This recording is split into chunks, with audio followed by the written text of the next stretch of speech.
You are now entering a dangerous liberty zone where God-given natural rights are held sacred and exercised. This is your warning. Tyranny, fascism, and censorship will not be tolerated. Ideas will be exchanged freely. Rigorous debate and open discourse is encouraged. If you are weak and your beliefs are fragile, you should leave now. Prepare yourself. We are now live on the Dangerous Liberty Podcast.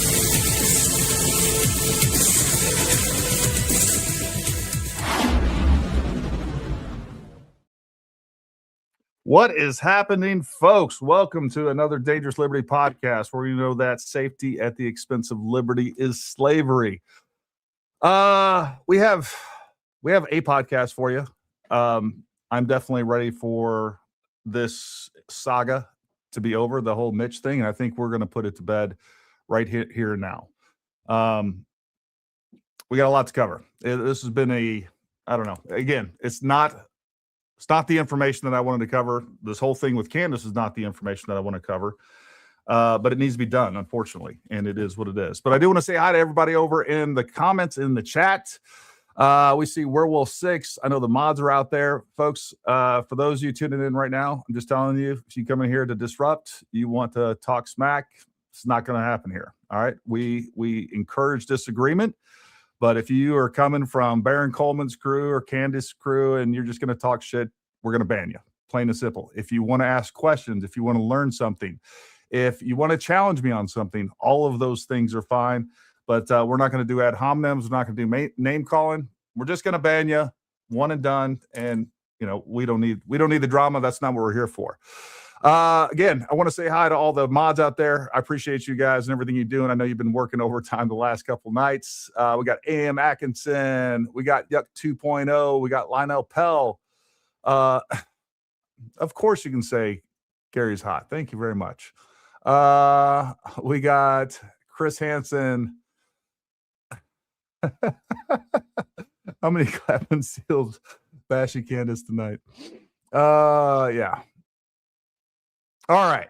I'm going to give a little bit of time. I got a video that we're going to kind of introduce this, and then I'm going to bring Lanee on. And yeah, man, this has been a heavy topic. I have been talking with family members of Mitchell Snow himself, going through more court records than I've ever gone through in my life. And we got a lot of information for you. And but this has been just completely, exhausting. Both physically, mentally, emotionally, it's exhausting. But, one of the things, and I talked about this last night, and it's worth repeating. Cameron, contacted me, and I put him in contact with his, half-sister that he's never met. So we have all these siblings that have never met one another. And what is really cool is that they are meeting. And in spite of, having the biological father that they have, they're pretty intent on building relationships. And I think if nothing else positive comes out of that, that's what's going to happen out of that. So I'm glad that's happening. I'm glad to be a part of that. And I really appreciate the courage and everything that everybody has come on the show and displayed. And it's, this isn't fun. All right. This isn't fun. It's drama. It's definitely not fun for me. Last night we got multiple death threats. Last night I was also getting doxxed all over X. Let me tell you something, people. If you come after me, you better be right with Jesus. And I'm not even kidding. So you threaten me or my family, you step onto my property, it's not going to end well for you. So if you want to play games, I'm not the guy to play games with. What we will do tonight is, as always, we will definitely read your comments, take your questions. I will prioritize super chats. Make sure you like, subscribe, share our content. I've been thinking long and hard about this whole thing. And this is due to Candace's choice. Even with what I'm doing, this is outside of just Charlie Kirk.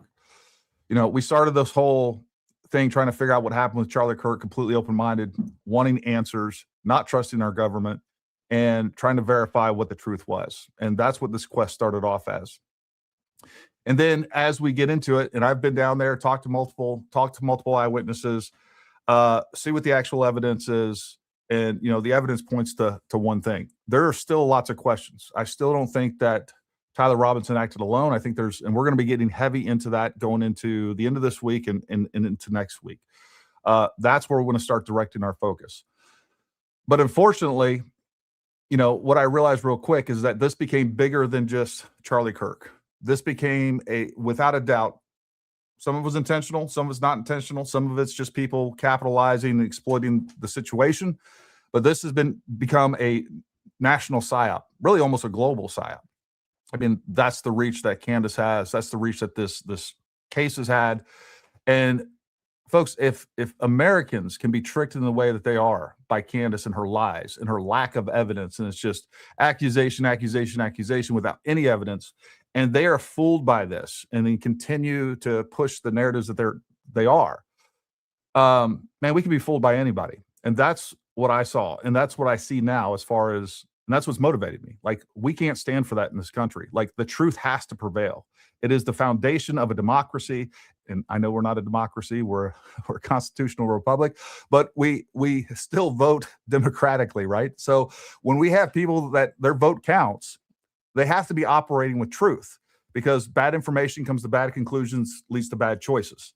And that's what this is about. They're trying to trick you into believing that TPUSA is bad because the Democrats and other operatives wanted to end TPUSA before Charlie Kirk was dead. That's why the Biden administration went after them before the election. They were trying to end TPUSA then. And now that Charlie is gone, what people are pissed off about is that, you know, TPUSA didn't just pack up the tent and go home. That's what they want. And that's what they're pissed off about. And nothing has changed. People that believe in TPUSA, nothing has changed with TPUSA between then and now. Nothing's changed. I know that they're trying to paint that picture. They're trying to turn Erica into some evil person. The fact of the matter is that if you believe in conservative principles and values and you're a Republican, the best choice that we have is TPUSA, supporting them. And then for them to be painted as villains when they're the real victims in all this, it's just unbelievable. And once I got to that conclusion, once I decided, like, okay, look, it's very clear to me that TPUSA wasn't involved with this or anything else. Like, yeah, I'm going to stand up and say what I believe, because I don't care what you think. I don't care what anybody thinks. And I'm going to say what I believe, and that's what I believe, plain and simple. And I haven't seen any evidence this is otherwise. Now, as far as tonight's show goes, one thing that I want to address right up the front is, you know, people keep telling me, well, all that matters is that he was there. Well, no, that's not all that matters. That's, matter of fact, the least important thing. And I've put out a video saying how I've been saying that since the beginning of this. All of the idiots out there that keep pushing that talking point is like, yep, he was there. Yep, that proves everything. That's all that matters, is he was there. That's like me coming back to you with a story and saying, you know what, I was out in the woods, I saw Elvis. Oh, and by the way, here's a picture of me out in the woods. That proves my entire story. It is the dumbest, most imbecilic thing that I've ever heard. The other talking point that I keep hearing people say that's really stupid is, you know, they use sketchy people's testimony all the time in court and everywhere else. Well, first of all, no, they don't. All right. Your credibility actually does matter. And they might put somebody up there that has questionable credibility. But every time that we have eyewitness testimony is to corroborate actual evidence. Like, do you not understand that, people? And on top of that, what they're under the threat of perjury. All right. So they have incentive to tell the truth, and they're decentivized from lying. All right. We have no evidence to even corroborate here. This is completely on the credibility of Mitch. It's so dumb to me. The other big thing that's different with this than anything else that people are talking about is the fact there's a $150,000 incentive to lie. And on top of that, there's a lot more money on the line for Candace to continue to push this lie, because it's going to continue to get her views. And if this nonsense, which is the dumbest out of all the stories, the dumbest that she has pushed forward, if this can stand and she can continue to push this, like, I mean, throw in the towel, folks. We're done as a country. It really does come down to that. All right. So real quick, I'm going to play a video for you. And you know what? I'm not going to give an introduction to it. We're going to play this video. What we're going to be looking at is basically, I guess I am going to give an introduction to it, is Mitch on a different podcast talking about certain things. Then we're going to show you some video evidence, and then we're going to show you some court documents. And also, for all the people that keep sending me emails saying that he was never convicted of anything, you were also wrong. You were also wrong. So anyways, let's play. Very good. Yep. I broke my back. Had several falls. Broke my back, my neck, shoulder, skull, face, jaw, hip, knee, both ankles. And they decided, kick me out. It was medical. It was honorable. Involuntary, but it was a good career. Unfortunately, just recovering from injuries after stuff like that, it takes a toll not just on you, but those around you. And sometimes those around you, they don't stick around.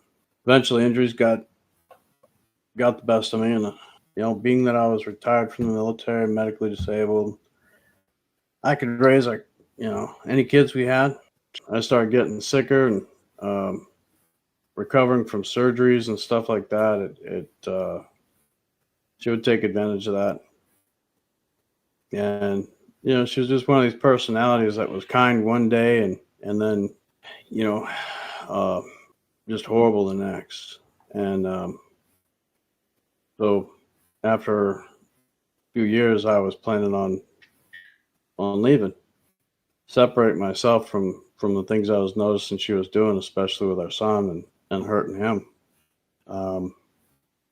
Eventually, I was about ready to find out that she was stealing the money out of my account for my veteran compensations and that I was trying to save up so that I could afford leaving her, getting an attorney, and distracting me, taking my keys, preventing us from leaving, doing dirty tricks, just keeping us locked up at home for the most part. And eventually, it ended up in a situation where the bank was calling me in about strange transactions, and I was scheduled to go meet them. And on that morning, she, was loading up the vehicle to go for this meeting. She came out and acting real kind. She took my keys, she took my phone, she went back inside and forced me to go back in and find out what was going on. Lures me to the garage that she pre-set up to be like a little prison. She broke the garage doors. Hoarded stuff was stacked against the windows and the other doors. And she lured me in there and attacked me. Hit me with a hammer and, break my thumbs, my feet, back of my skull. And I got the hammer. What year was this? That was 25 June 2016. So this is how long this has been going on. And just so everyone know, Mitch is still trying to get a divorce. This has been going on almost 10 years.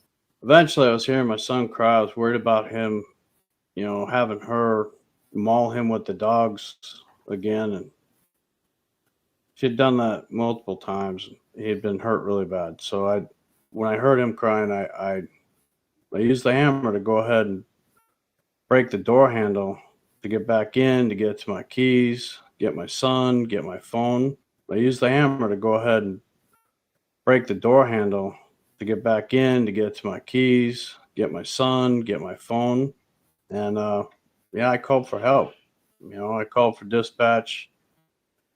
And, she tried to attack me and she pulled on my arm while I was holding the phone, dislocated my arm. That's actually one of the surgeries. I'm still recovering from getting surgeries from it. But, I called for help. I called into them. And as I walked outside trying to just get away from her or drag her towards me so she was not, my son isn't getting hurt. I saw there was already cops there. There were. All right, listen, he goes on to say that basically that Lanee set him up and the cops were already waiting for him. They set this whole conspiracy up. Well, folks, you're about to see what really happened that day because we actually have video from that exact day. They were sitting on the corner at DeMoss Road and Van Giesen.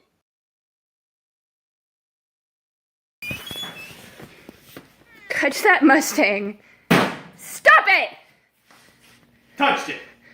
Do not hit my Mustang. You can hit me all you want. You're ruining our relationship because you gave your keys to your cousin. I He didn't lost give them. my keys to anybody. You're the one who asked him to mess with your car. I haven't touched this car in forever. It's been in my way. I'd like it out of the way. I have no idea where the keys are. Would love to know. But that's not what we were doing today. But you have to do this. You have to. Don't defend Ask you a yourself question. now. I can defend myself all I want because you're being insane. You want to video record shit? You want to threaten to hit my car with a hammer? God damn it! Marriage over, bitch. Goodbye. Don't. Then you stop it. You know what? Do it all you want. Go ahead. I don't want to. I want you to fucking start treating me better than you treat this car. Jesus Christ. This is how you treat us. Take it. Everybody pan around. My wife neglects us, ignores us, and then screams at us on Saturday mornings about things that are completely unimportant to her.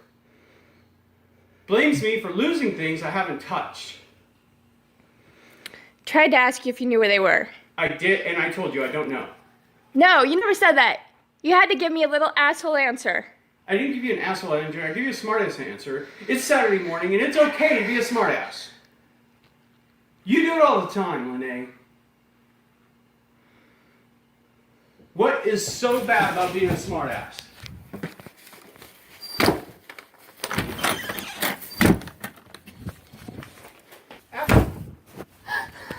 All right.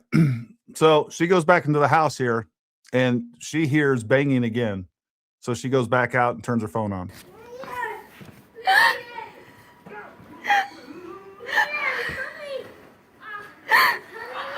That was 25 June 2016. Oh, I must have cut a part out. Hold on. Let me make sure I didn't skip this. Basically, she goes back out and she shows that the door has just been beat all to hell. That's what he actually beat the doorknob.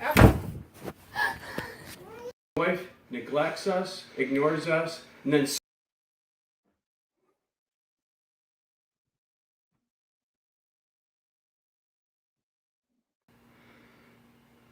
what is so bad about being a smartass?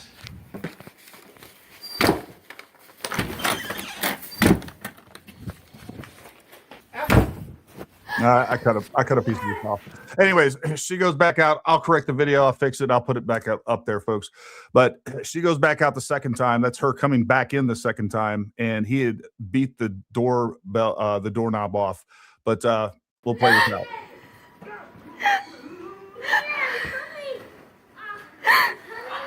That was 25 June 2016.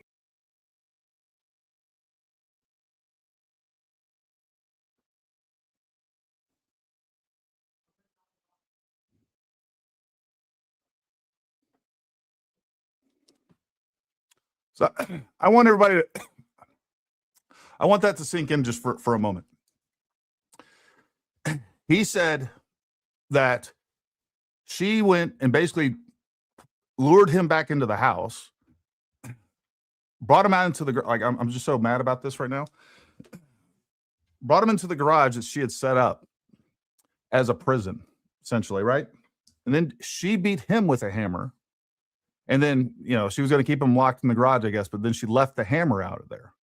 And then to get back in so that she wouldn't maul their child with the dogs, he broke in the house and beat the doorknob off with the hammer that she conveniently left out of there. And from what we just saw, he contrived the story into that. He took the fact that he was out there damaging her car, being threatening, being a complete psycho.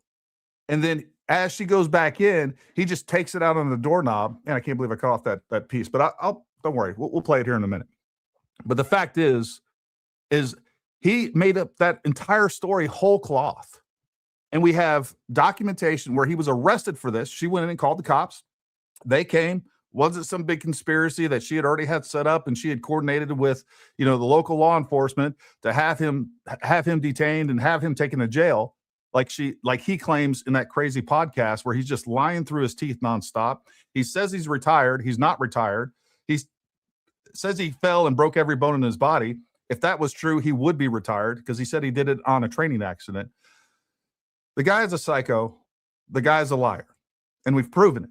And credibility matters in this for all the things that I laid out earlier. It doesn't matter if he was there. Like that is the most irrelevant part. Guess what? He was in the garage. We know he was. We have videotape of him. But what didn't happen was Lanee didn't beat him with a hammer. Lanee didn't knock him over the head with a hammer. Lanee didn't set the garage up as a detainment facility. And then he didn't beat the door knob off because she locked him out of there and just happened to leave the hammer out there. So that's where we're at with all this. And I'm going to bring Lanee on here. So Lanee, first of all, welcome to the show. I'm sorry that you have to relive some of these things. Man, it makes me mad. So anyways, Lanee, if you will, just take a little bit of time and I don't know, let's just start at the beginning. Let's start out how you met Harry. I have some questions about his name changes and things like that, but you have the floor and take it where you want to go. Okay. Thank you for having me on. I met him in the summer of 2009 at a family member that was getting married. She was friends with him. She was having just a small backyard wedding. And so I went up a few days early to help her just do all the stuff to get ready. And she was saying that she had a friend coming that used to live in Bellingham. He had gone to California and he was coming back. So she had to leave at some point to go pick him up. I think he came in on the bus. So she went to pick him up. And he came in and he was this very charming, charismatic man. And I fell for him. We spent the weekend together just talking nonstop and really got to know each other really quickly. And I went back home to the other side of the state and he just kept calling me constantly, literally spending 40 hours a week on the phone with me the first several weeks. And at some point he joked about interrogating me because he was just constantly asking me questions nonstop. And it became a joke to him, but it wasn't a joke. He was actually interrogating me. He was learning everything he could that he would later, twist and turn and try to use whatever he could get to use against me. And also to find out who I am, because, classic of the kind of person he is, learning everything about the target so that he can present himself as the perfect guy for me. He liked everything I liked. We had so much in common. This was great. He's great. And I didn't know at the time that people like that existed, that someone could be so convincingly fake, that the man I fell in love with was not the truth of who he was. When I met him, he was Harry Larry Myers. And, he started with, I'm a former Green Beret, I'm medically retired, I had this horrible fall, my ex-wife is horrible, kept my kids from me, and, I haven't been able to see them in so long. And, he's just this poor little wounded man who just needs a good woman to understand him. And now, when you met him, did he have a job or anything like that? No, he hasn't worked it had been several years before I even met him that he had last work. He had gotten, I never understood it. He said he got 100% disability pay from the VA, but said he wasn't rated at 100%. It was rated at 90%, but paid 100%. And they had also helped him when he got that. He didn't get out of the Army with that much, but he got that eventually. And when he got to that point, they had also helped him get Social Security disability. So he was bringing in pretty good money from all that. But yeah, he hadn't worked in years. Probably a little over, depending on locality pay in Washington, probably at least a little over $3,000 a month, something like that. He was between the two. Yeah, he had about $4,000 a month when I met him. So you guys decided to get married. Was there any, before you guys got married, was there any red flags that you saw? And look, one of the things that I want to hopefully get out of this, Lanee, is for women and men to see your story and, hopefully understand these red flags and identify them for what they are. Because I see this too many times where women and men, they fall into the cycle where they're attracted to the same type of person, and they get in this cycle of abuse where they go from one person to the next. And it's like they're tricked every single time. So, hopefully your story can be a warning to others and to hope, number one, make sure that this doesn't happen with Harry ever again, or Mitchell, or whatever his name is. So women know what the truth is about this guy, and he's not going to, pull the wool over their eyes again in the future. And then secondly, just make sure that people can spot these types of warning signs and not get into the same situation that you did, unfortunately. I'm sure there were plenty of red flags, but I didn't see them for what they were at the time. But, later I learned things like I didn't know about love bombing. I mean, he moved so fast and he said all the right things, and he decided he wanted to move to the Tri-Cities to be with me, and, might as well just live with you, because why, pay rent on a separate house?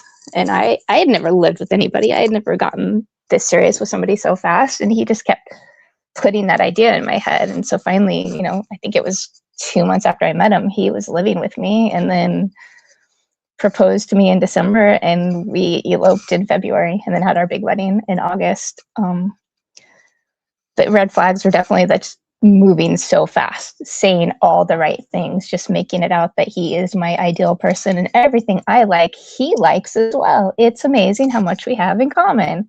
And hey, let's not ask too many questions, but let's move in together really quick. And oh yeah, now we need to go get married really quick. I mean, I don't know why I fell for it. It's embarrassing now looking at, but I will say the man that you saw on these videos, it's not the man that I met. He was, one, younger and thinner and more attractive back then, and also he was more convincing back then. As time has gone on, his lies have gotten bigger and more absurd, more unbelievable, and he's become worse at portraying those lies. Like when I met him, he had his lies of his past, and they were set in cement. That was his whole persona. So he was really good at telling those stories and making you believe them. But then suddenly, not too long after we got married, I mean, he had told me he didn't know where his ex-wife was. She had stopped letting him see the kids. He hadn't seen them for years. He didn't know how to find them. And suddenly he finds this little piece of information. And then later I find out her mom had lived in the same place all these years. He knew that she had gotten married. He knew her new married name. He had sent her a message on Facebook. I didn't know any of that until later. Like the whole story was just a lie. He was just waiting for some sucker to come along and help finance what he wanted to do to go after her to see those kids. And that's when I really started seeing everything for what it was. Like we were trying to have a baby, and then suddenly he found his kids, and things got so serious so quickly, going through that court case. And I was like, okay, that's it. I can't have a baby right now. And of course, as soon as I stopped trying, that's when I get pregnant. So my whole pregnancy and my son's first year was dealing with this. When you say his kids, you're talking about, well, you know what? I won't even say their names just in case, but his daughter and his son. Correct. Yeah. So he started trying to get visitation. And, not Cameron on the show. Got it. Yep, the middle two. Yeah. And that's when he started saying things about that wife. I was like, this isn't adding up. And the more he would say, the more I would see him for who he was. And then, I mean, like I said before, I think Valhalla talked about it. The first time he hit me, my son was 2 weeks old. And so going through all of that, I started seeing through it. And then he started getting violent. And then I was just scared. So before that, it was all emotional and mental manipulation. And, there were plenty of red flags. So, know what love bombing is, know what these things are, know what to look out for. When somebody moves that fast, it's not a good sign. It's not because they're super in love with you. Look deeper. Let me ask you this. He ended up changing his name to Mitchell Snow.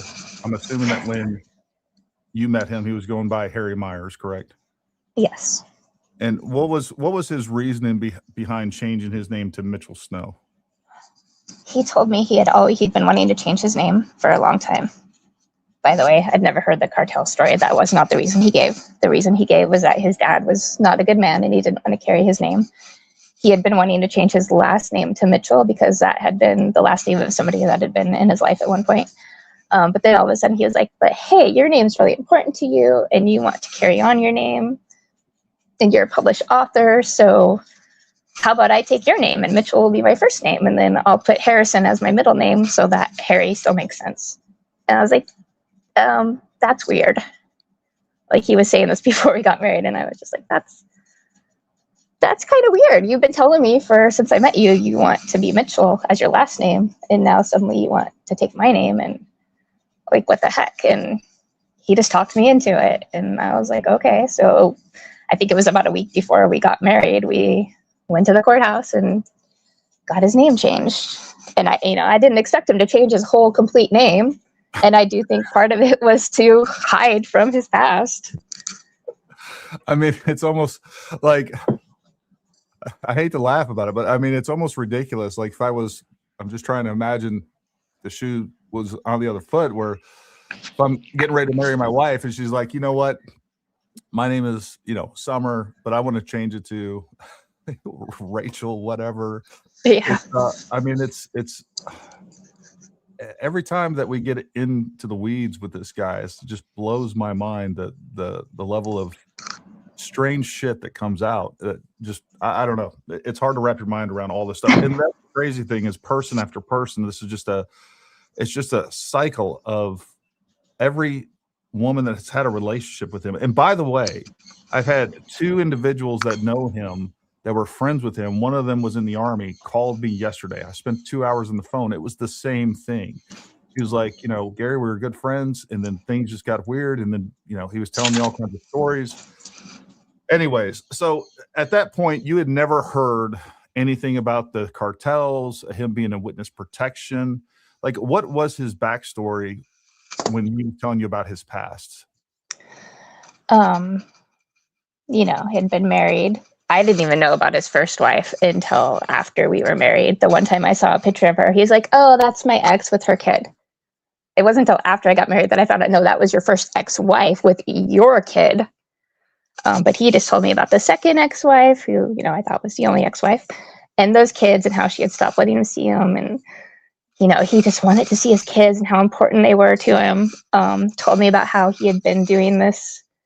His fall was, he was making a training course, I guess, path, whatever you want to call it, for climbing for training purposes in the Army. And that he had fallen 80 to 100 feet, and he was alone, of course, because why wouldn't you do dangerous activities alone for the Army? And he had to drag him. So, he broke, like he said, he broke every bone in his body and had to drag himself through the forest and across the river. And I was just like, that seems odd. But that was his story, and he told the same story every single time. And then, strangely enough, they didn't, he's broken that badly, but that's not why he got out of the Army. He broke his back again when he was pushed out of a plane without a parachute, because that was a whole other story he has, where another NDA he had to sign, by the way. That time he had to go to the White House with, when Clinton was in office, and they had him sign an NDA for that whole story. In the White House? Yeah, because I'm sure that's what you do when you're a low-level military guy. They bring you to the White House personally to sign the NDA. I used to go to the White House at least 3 or 4 times a week back when I was there. I'm sure. But yeah, he had a whole story about that. Just insane. I was like, that can't be real. But nope, that's what happened. I broke my back the second time. And then at some point after that, they finally decided, okay, you're too broken. You need to get out of the Army. And he claims he was medically retired. And he was a Special Forces medic. He's very insistent on being called a medic. And then I find out he wasn't at all. Like, I don't know why you lie about that. And he also made it sound like he had been Special Forces, like he was the youngest person ever to get into Special Forces. And most of his time in the military, he had been Special Forces. And now I find out it was a year. Just everything, even this backstory, I don't think anything about it, except maybe his name, was ever real. Unreal. So, like you said, number one, right after you had your son, things started becoming abusive, and then kind of take it from there, because this is where things get really dark. And it's bad. Go ahead. Yeah, I mean, he got abusive. Like I said, hit me for the first time. He was just getting said it had been a lot of mental and emotional. Like, in that video, he complains about how I would take his keys and hide and lock him in the house. Well, no, he would do that to me. I was going to work. I would be going to work, and I I can't find my keys. I remember one day I spent 30 minutes. I searched the house up and down, top to bottom, like 10 times. And then all of a sudden, there my keys are on the kitchen island. I know I had checked that spot 10 times before. My keys weren't there. Suddenly they were. He was just always trying to mess with me. And he'd tell me I was crazy. And no, that was straight up gaslighting me. And he just got worse and worse. When my son was 2, I came home and he was in the garage with his friend, and my son was in the house alone, which we had agreed would not ever happen. And I just went to the garage and I was like, I brought you everything you asked for. So he would regularly call me at work and be like, bring me Nicorette gum, bring me Red Bull, Coke, pizza. That day, I think it was at least 3 of those things. So I went and I was like, I brought you your stuff. I'm taking Nate and I'm going upstairs. I am so mad at you, but I'm not going to talk about it in front of this other person. He follows me in, starts screaming at me, grabbed my finger and like pulled my fingers back so hard. It hurt so bad. And then he's screaming at me to step away from him. And I'm like, you're holding my hand. You're trying to break my finger. He's like, step away from me or I'm going to break it off. I'm like, I can't step away from you when you've got my finger twisted back in your hand. And then he left and took my son, and I didn't know where my son was for a day. I called the police and they're like, he's his dad. He can take him if he wants. And he called me later and he's like, yeah, I called the police too, and they're going to come arrest you. And me and the cop are going fishing later. And it was like, you do what I say, you get in line, or this is what I'm going to do. I'm going to lie to the police and get you arrested, and I can kidnap our son whenever I want. And he kept doing stuff like that. And then the next year, it seemed to be every summer for 3 summers there. The next year, he started this whole thing. It lasted all night and into the next morning. Started with insisting I had to go out to eat with him, and got me in the car. Didn't give me a chance. I didn't have my phone or my keys, my wallet, anything. Went and got McDonald's. And then started driving and told me he was going to drive to Oregon and he was going to bury me alive in the desert. And then he was going to take Nate and he was going to keep driving. And he stopped as soon as we got over the Oregon border and pulled into, there's like a rest stop, truck stop area there. And he yelled at me to get out. I was like, I am not getting out. Like at that point, there's no way in hell I'm leaving my son with you. You can kill me if you want to, but I'm not getting out of this car. And finally, he turned around and drove back and went to the police station in Richland and said, I'm going to go into the police and have you arrested. And that time I was able to get out and take Nate, and tried to walk away. And he followed me and grabbed me and made me go back home with him. And then he's like, I'm leaving with Nate. And that time I couldn't get him. And he just kicked me out of the car. And I'm there in the dark. And I was like, I don't have my keys. What am I supposed to do? So he threw the house key out at me. So I'm like in the dark on the ground, searching through the gravel driveway, trying to find our house key. And I got in and my phone was completely dead. I tried to charge it and I had barely gotten it to just turn on. And he comes back and he yells at me, what are you doing? Did you call the police? I'm like, I'm about to. And he's like, no, you're going to go to bed. Take your son and go to bed. So I was forced to go to our bedroom. I wasn't allowed to take Nate upstairs to put him to bed. I had to go sleep with him in our bedroom. I had my phone that was charged to 1%, so I couldn't call for help. I didn't have the charger in my room. I left it in the kitchen. And I woke up the next morning and he started screaming at me all over again. Threw me down on the couch at one point and was like just grabbing handfuls of my hair and using it to shake my head back and forth. And again, going off on how he was going to bury me alive in the desert. And that time he also added he was going to kick Nate into the river and see if he could swim. Those were his words. And at the time we lived literally right across the street from the river. And eventually he let me up after probably an hour of him just screaming in my face. And I somehow managed to grab Nate, had my keys in my pocket. I had slept with him all night and got to my car. I think I probably literally just tossed Nate into his car seat. I didn't buckle him. I got into the driver's seat and then Mitch was there grabbing my door, going like, where are you going? I was like, I'm leaving because you're scaring me.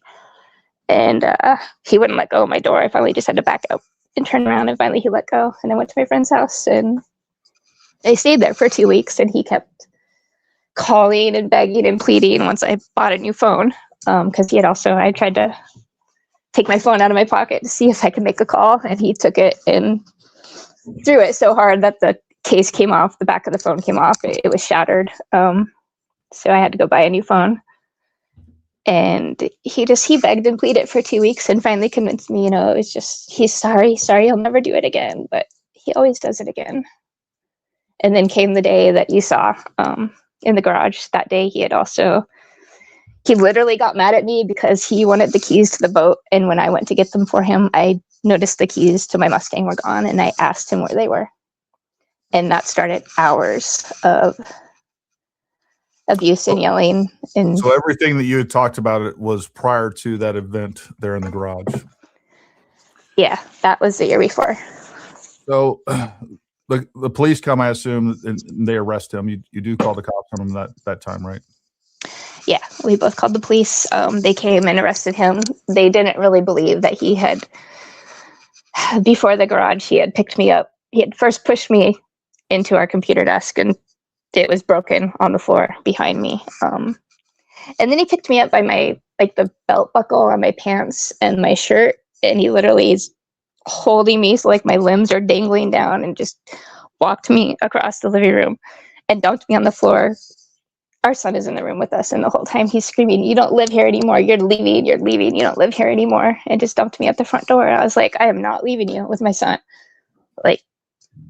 Whatever, I'm not. Whatever you do." At one point, he threatened to beat me bloody. I was like, "Do it." Because at that point, I have nothing to lose, and I'm not leaving you with my son when you're doing this. He's not going to be safe. And finally, he went to the garage, and then he left through the big garage door. And I was inside calling the police, and he went, and I was leaning against the front door because he had his keys, he could get in. And not that I can stop him by leaning against the front door, but that's what I felt safe doing. And he went outside the front door and said through the door, "Are you calling the police?" And I said, "Yes." And he said, "Well, so am I." So they finally got there, and he left. But he didn't go that far away. He stopped down the road. So they intercepted him. And they came in and talked to both of us, and they could see the damage to the truck. The car. And they could see the damage to our house, but they didn't know for sure if he had really been abusive to me because my clothes weren't ripped and I didn't have any marks. But they arrested him anyway. 2 days later, he came back, got out of jail. And showed them those videos?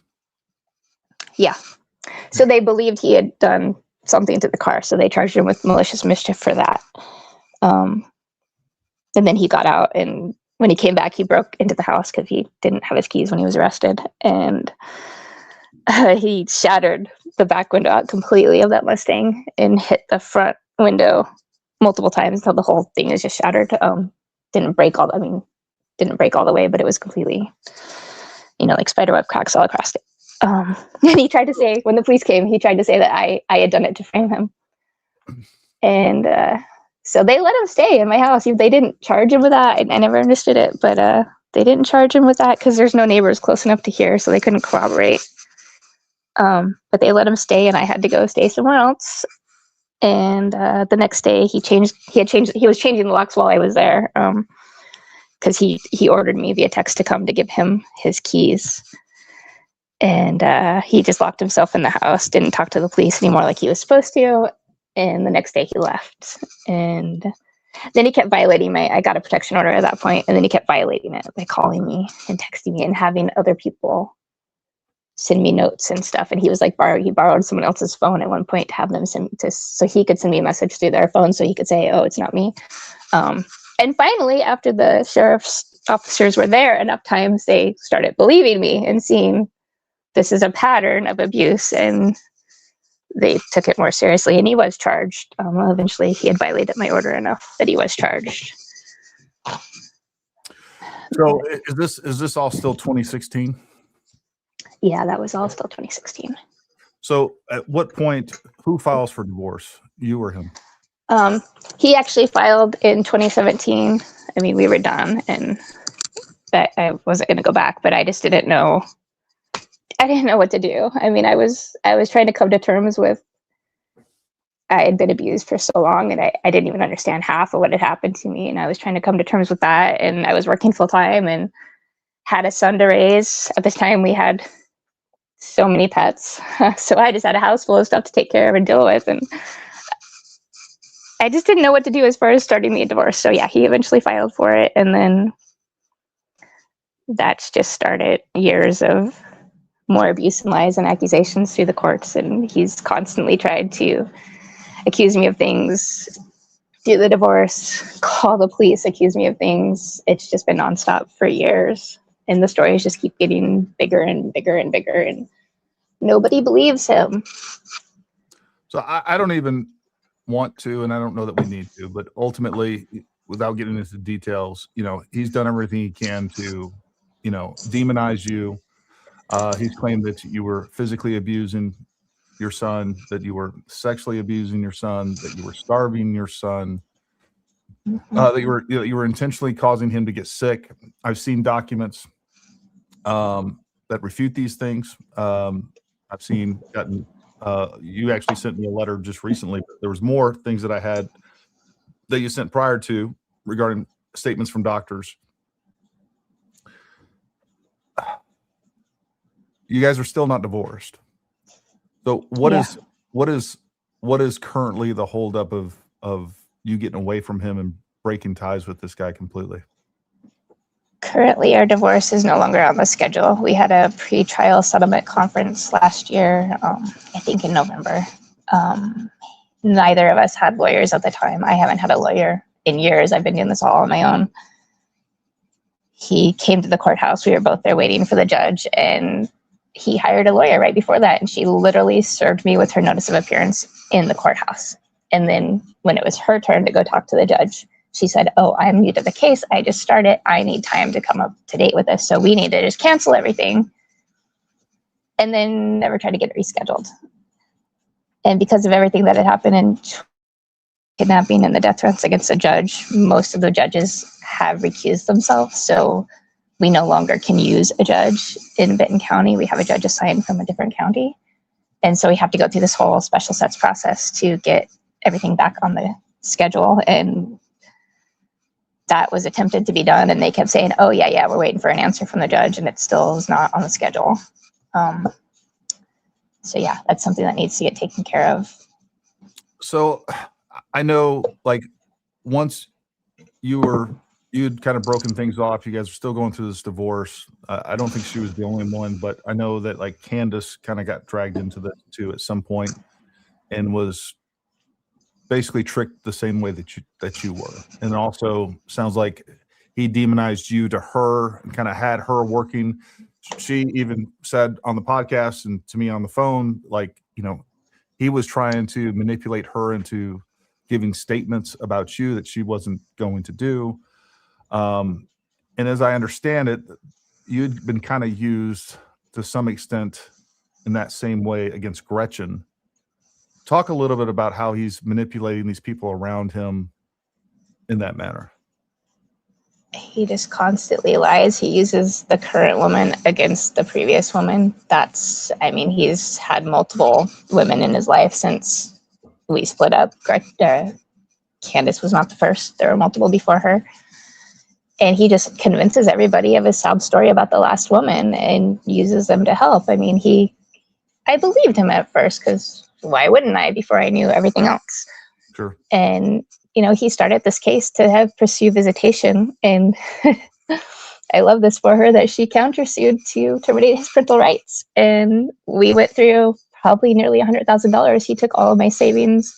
My mom gave me money as like a early inheritance. He spent all of that. He took loans out of my 401k.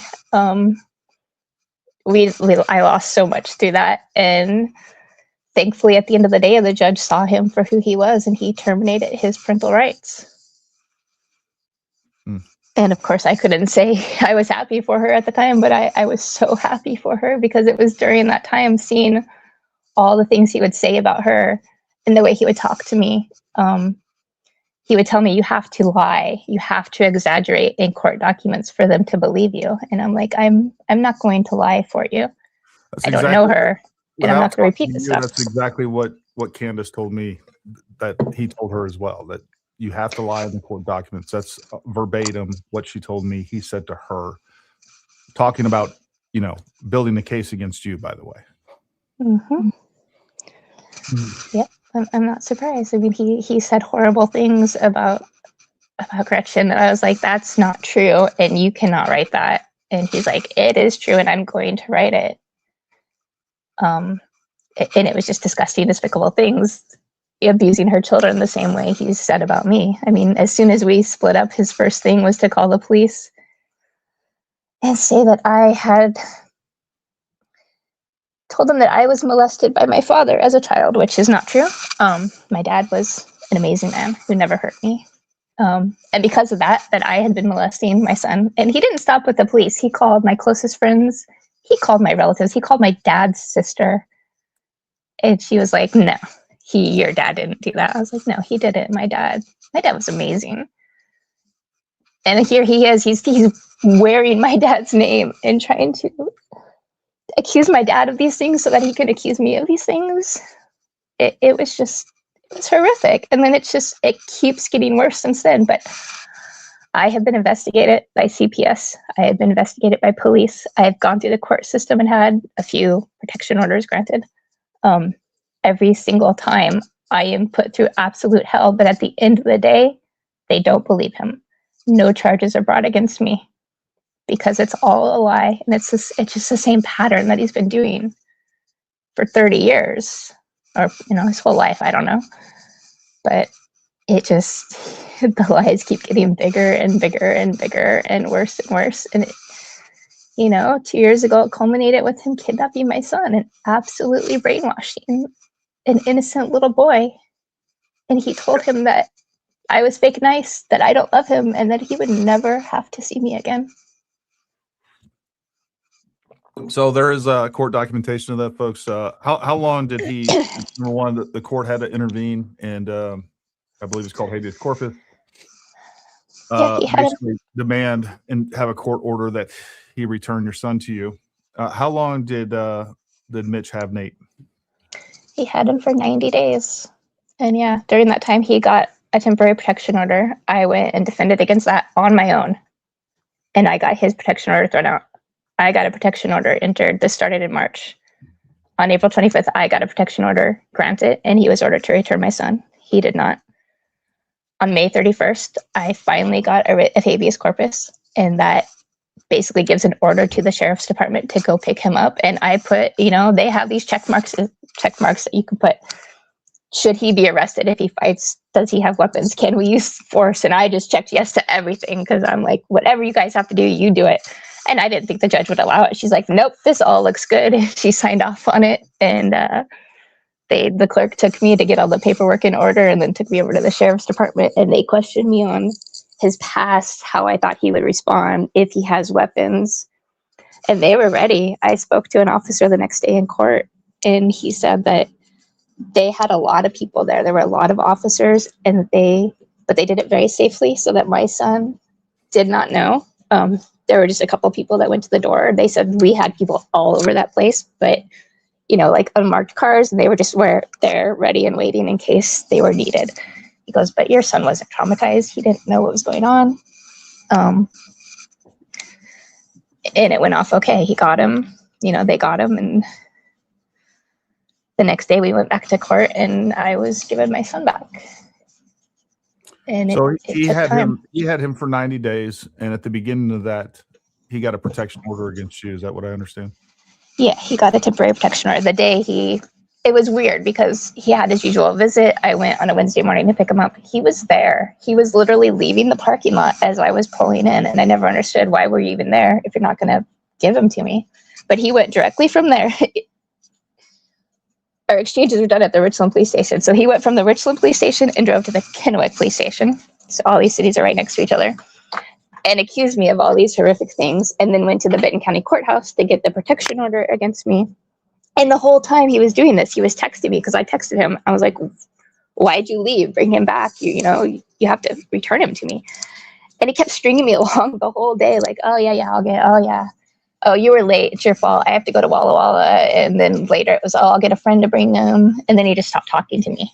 And then finally he's like, okay, I'll bring him to you at 9 tomorrow morning. And so I went back and he didn't come. And I didn't know at the time it was because he had been at the police making all these false statements and getting a protection order. But like, even while he's lying about me, he was also lying to me with this different story just to like mess with me more. And it just started. What was his predicate for getting that protection order? What was he accusing you of at that time? He accused me of physically and sexually abusing my son, of starving him. You know, the same things he says in that podcast. But sure.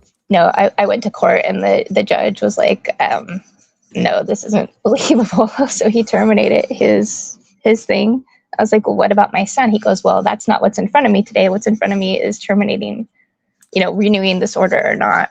So you have to file something else for that. So I did. And I filed. And he would get things pushed back because all of a sudden, I know he'd hire a lawyer. He's done this so many times. He'll hire a lawyer last minute so that they can push cases back. So I had to wait weeks more to have my day in court. And then he didn't follow the order anyway. He just laughed about it. So now you've had a protection order against him for how long? In this instance, I've had it since April 25th of 2023. But because my son was added to it in June of that year, I can only have it for a year. So I have to go back every year and get it extended. And how many protection orders have you had against him consecutively?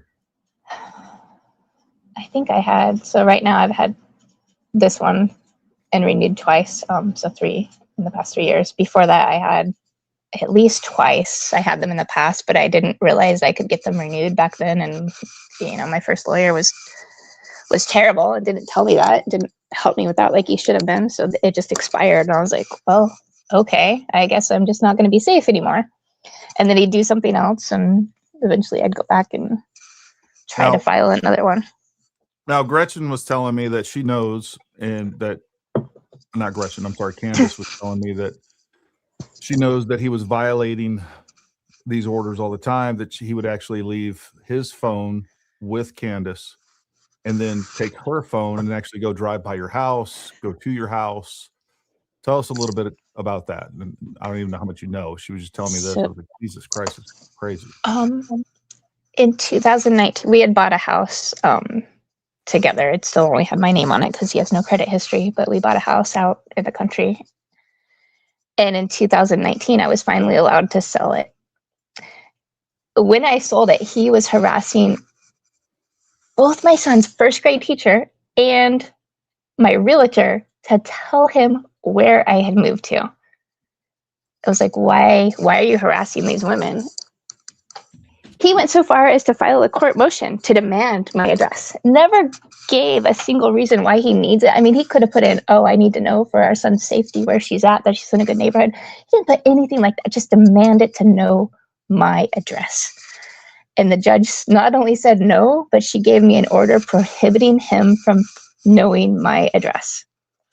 And 6 months later, my son was getting an IEP at school. And they sent out via email on a Sunday morning the first draft of it. And right on the very first page, there's my address. And I called them Monday morning, hysterical and screaming, and they were like, oops, sorry. I'm like, you just completely endangered me and my son. The little bit of peace I had for 6 months, you just took and shattered. So thanks for that. And they were like, well, we can't do anything. And right after that, my son started saying, yeah, Mom, we went to the gas station across from the house when I was with Dad. Like every visit, they're suddenly going to the gas station across my house. So I didn't know about the middle of the night stuff, but I definitely knew he was taking my son and stalking me with our son in the car. So he was taking your son. Like, how was he getting access to Nate at this other location? Because he had visits. So we had, okay. he had just regular visits. And Yeah, he still had visitation at that time, and we didn't ever meet. We met at like a store at one point, and then it was changed to the Kennewick Police Station, and then it was changed to supervised visits after he was so out of control there. So he had him, but as soon as he'd get in the car with him and then drive past my house with him, and so I only assumed he was stalking me more. He's going to be that blatant with my son. Where you live. Yeah. And if he's being that blatant with my son in the car, I was terrified of what he was doing without my son in the car. So I didn't know that, I had no way of knowing exactly what he was doing, but I'm not surprised to find that information out. Well, let me ask you this. Does he currently have visitation rights or anything like that? Any parental rights with your son now? Where does that stand? The judge, when she added my son to my protection order in June of 2023, she threw out the parenting plan, and he's not allowed within 1,000 feet of either of us. The first year I had it renewed, that judge did tell him very clearly that you can seek out visitation. Having a protection order does not preclude you from having visitation. A judge shouldn't be giving you legal advice. They say that all the time to people in a courtroom, but there he was giving him legal advice, and he hasn't taken it. He hasn't filed for visitation. He likes to say that there is this big conspiracy and I'm keeping him from his son, but he was flat out told he could file for it, and he has chosen not to. He would rather go on these podcasts and say, oh, poor me, she doesn't let me see my kids, which is exactly what happened with Gretchen. Oh, poor me, she doesn't let me see my kids. It's hard to grift without that type of problem. If he was able to see him, then he wouldn't have a leg to stand on. Mm-hmm. I gotta tell you, like, emotionally, that's enough for me on that. I mean, I think we've hit all the high points. I know there's, again, you shared more information about what's going on with that. I've heard more from Candace on that. Let's do this. Folks, we're going to go through and we're going to take some questions.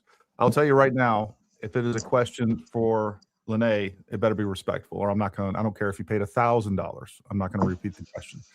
So I think she's fair with hard questions or anything like that. But again, be respectful for it. And she's our guest and she's sharing her story and she's brave to do so. So treat her in kind. Hi, Gary. Today I ran across Wolves in Finance, the last episode with Tyler about Tyler Boyer. Have you seen it? What do you think if you have? I've not seen that, but I will check that out. Baron Coleman just had a complete meltdown on one of his fans live. Yeah, it's Baron Coleman. I don't care. Thank you very much. Retired Army, if need help, here for you. I don't know if you're talking to me or her, but I think she's fine. No offense, Dave. I'm sure you're a good dude. Thank you, Dom C303. We appreciate that. I saw this earlier. Hit it. Gary, you were trying to threaten Ian or Mitch. I heard you was. I'm not threatening anybody. I don't know where this is coming from, but it doesn't surprise me. I've not threatened anybody. I've had a lot of people threaten me in the last few days and doxing me on X. I haven't threatened anybody. That's crazy. So, no. When is your video with Chase Hughes coming out? I'm still editing it, and I thought I'd be done with it by now, but hopefully I'll be able to get it out in the next couple of days. Thank you for taking on Candace above in her latest can job. Yeah, thank you. I respect all who served. I respect Mr. Snow's service. However, his current actions are repulsive. Pudgy boy Mitch, get a job. You suck at lying. Sounds like a Dear John guy. I agree. Just getting caught up. Just saw the hammer car thing. I got the story that she beat on it. Thanks for putting this out. Well, we have video evidence, and luckily she did. This is heartbreaking. My God, that poor woman. Yeah, one thing I want to say, Lanee, is I just seen a lot of people, that empathize and sympathize with you, and there's a lot of people on your side. I'll just say that. Thank you. I appreciate that. Yeah. Shout out to all my fellow veterans. Check on your battle buddies. Have a safe and prosperous new year. Gary's a real one. Thank you, Roman. And thank you for your service, buddy. It's a miracle she made it out alive. God bless her. I agree. I could have turned very differently for her and her son.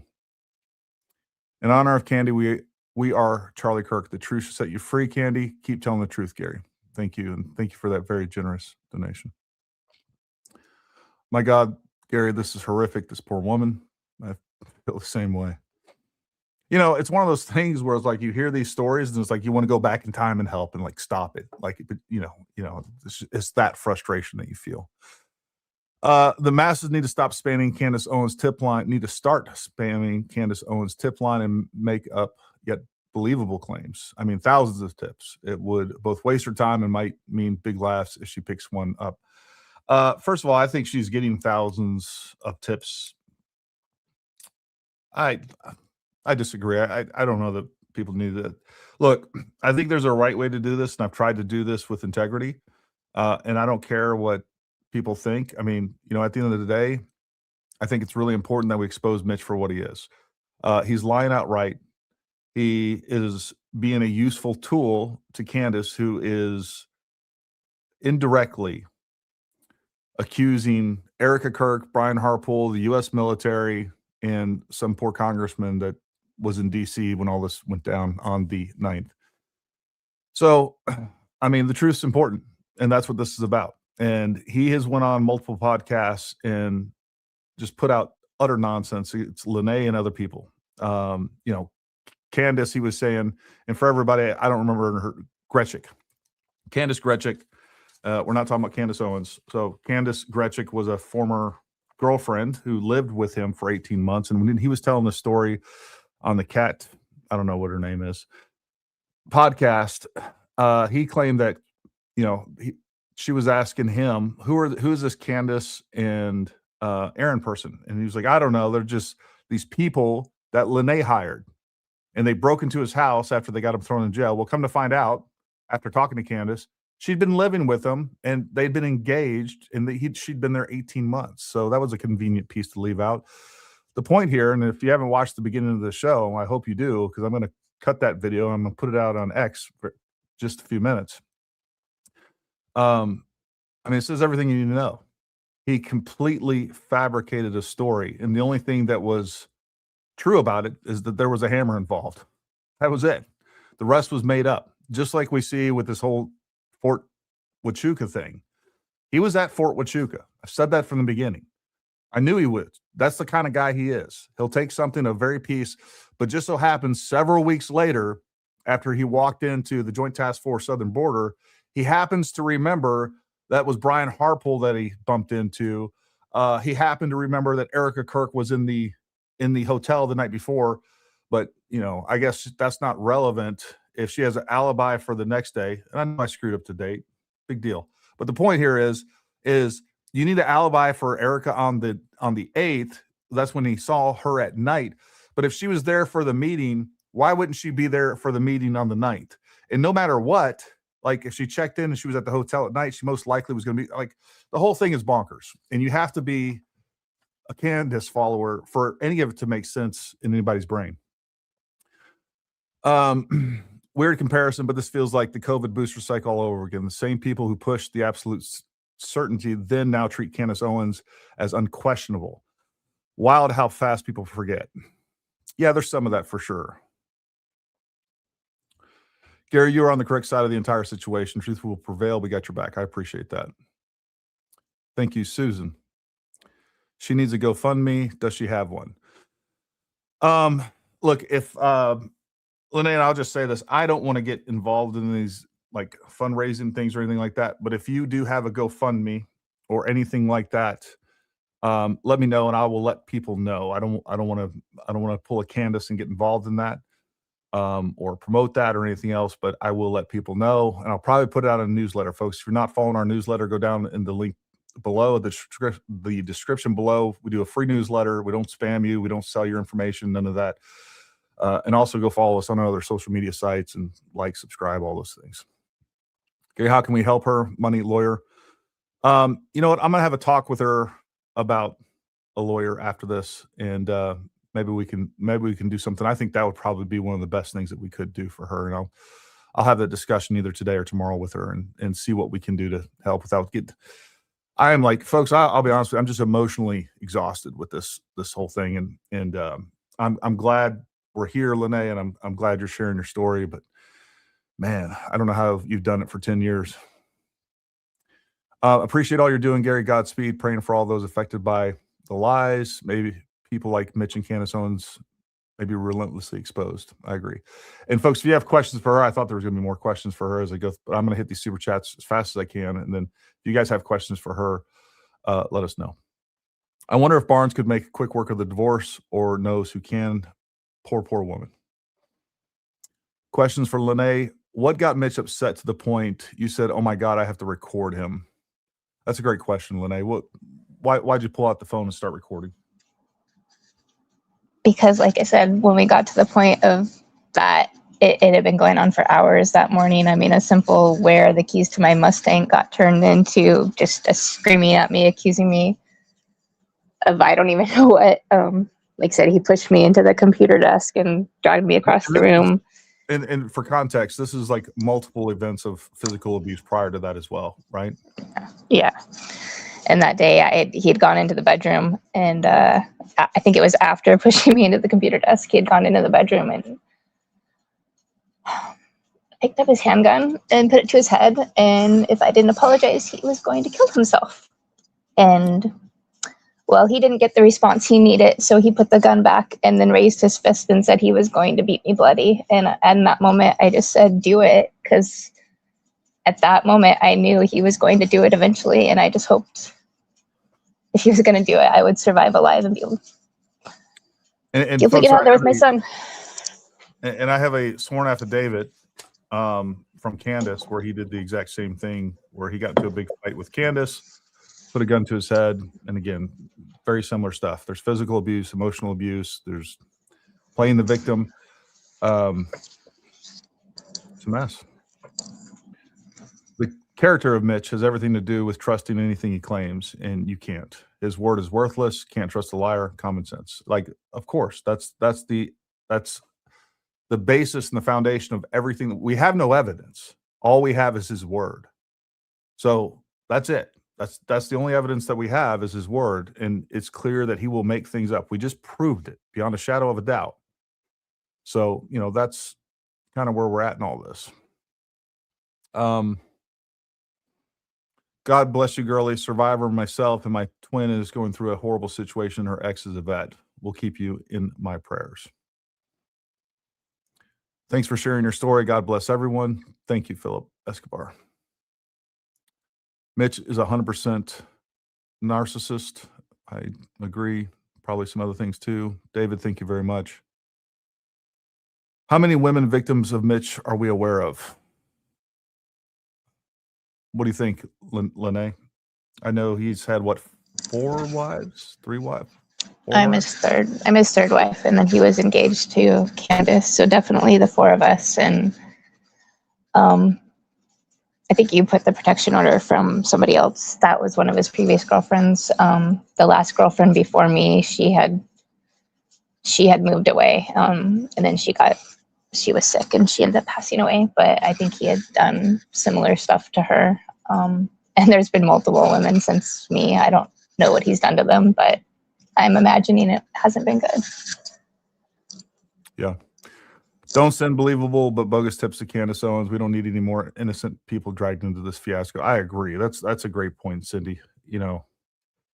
Look how far her web has expanded. Now we have all these women getting dragged into this. There's kids involved. I mean, most of them are adult children other than Lanee's, but still, I mean, it's for Lanee. Do you still have the Mustang?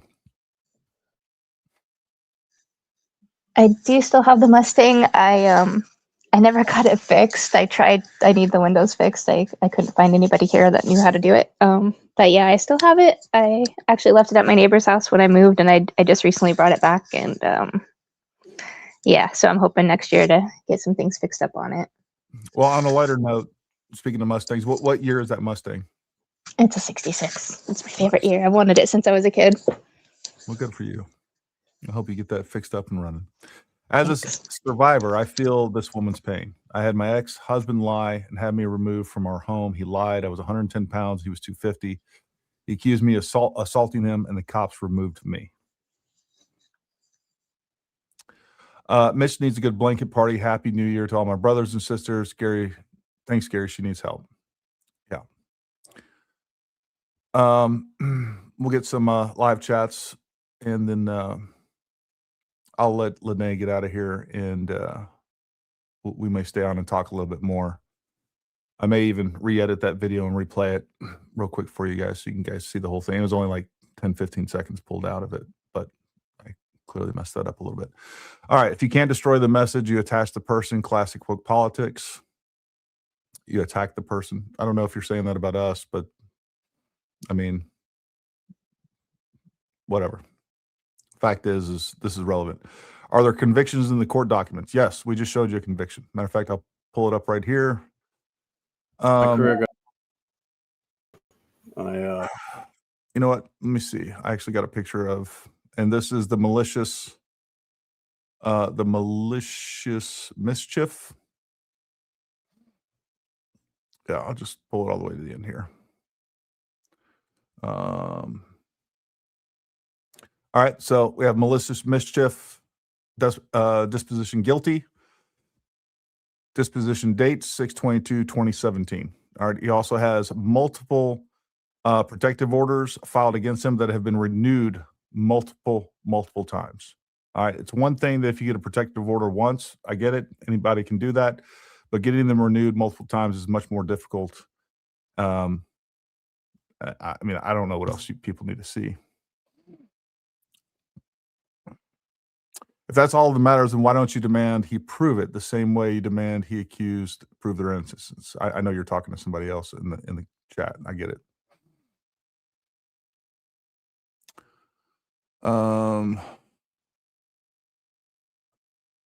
Sure, why not? Ask what type of phone, Lanee, was that you took that video on? Do you remember in 2016?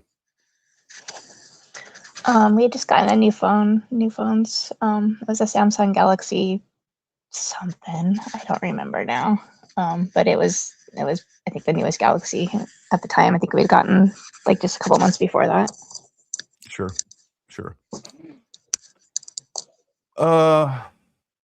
Yeah, like, you know what? I'm going to address this after we let Lanee go.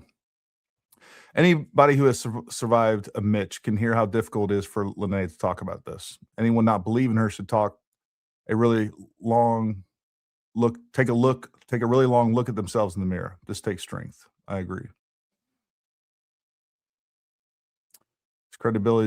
His credibility is a huge problem.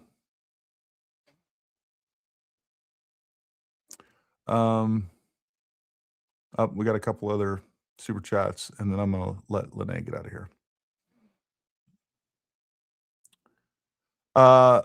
Candace says she will play Gary's interview with Mitch that he recorded. Did he ask permission? Look, I knew that Mitch was recording me. She can play whatever she wants. I don't care. She has my permission. Play it away. I know what I said to him, and I knew he was recording me. As soon as I got him on the phone, told him who I was, I got nothing to hide. She can play it away. So she can do what she wants. Couldn't care less. I imagine she recorded because he would gaslight her and twist the story just as he is doing. Thank God she did.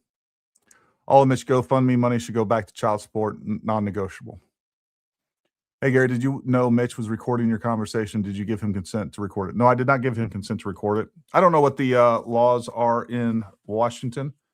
Maybe we can look that up. As a matter of fact, he asked me if I was recording. I said, no, I'm not recording. And I wasn't. I can say, if I can interrupt it, it's a two-party consent state. It requires your consent. All right. Well, just so you know, Mitch, you don't have my consent to record me. And he didn't give me consent at the time. So, but the fact is I got nothing to hide on that. I don't. Can we make a distinction between the guy and a vet? He is a major jackwagon, not because he's a vet. He's a major wingnut.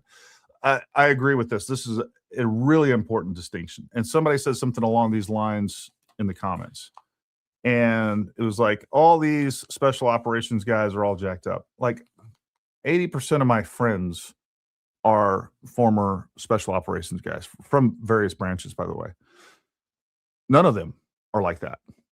The fact is, and this was, if you guys ever get to read the book Stolen Valor, It talks about, a lot of the Vietnam veterans coming back, and it also talks about people that have, stolen valor, from politicians to actors to everybody else. Really good book. But one of the things, the biggest takeaway for me was it went over a lot of the statistics and the stereotypes that came from Vietnam. Like a lot of these veterans and stuff, they're like, oh, all these veterans are come back crazy. They're strung out on drugs, all these other things, right? And really what the book did is it did a deep dive on all of those statistically. And really what it came down to is if you were a shitbag when you went in the military, you came out a shitbag, and sometimes worse. Statistically, people that are in the military and even people that have served in the combat have less of societal issues. I don't know if that still holds true. He was talking about that in the 70s and 80s. I don't know if that's changed. I know that we have a huge suicide epidemic. I've lost multiple friends. I probably lost as many friends and people that I served with to suicide as I did in combat operations or combat related injuries. So there's an issue there. There's no doubt. And, but the fact is like a lot of these guys were broken when they went in and they were broken when they came out. So just military service or combat. And look, Mitch never went to combat. He served during non-combat years. He had a pretty easy military career. Well, I mean, as far as actually going to combat. So, and there's other articles that I've read where he's talked about, he's seen all kinds of horrible things. I don't know where he would see all these horrible things given that he was never in combat. So I don't know. Maybe he did. I doubt it. Has Mitch ever spent time in jail? Yes, he has. He spent, he spent like 180 days in jail or something like that.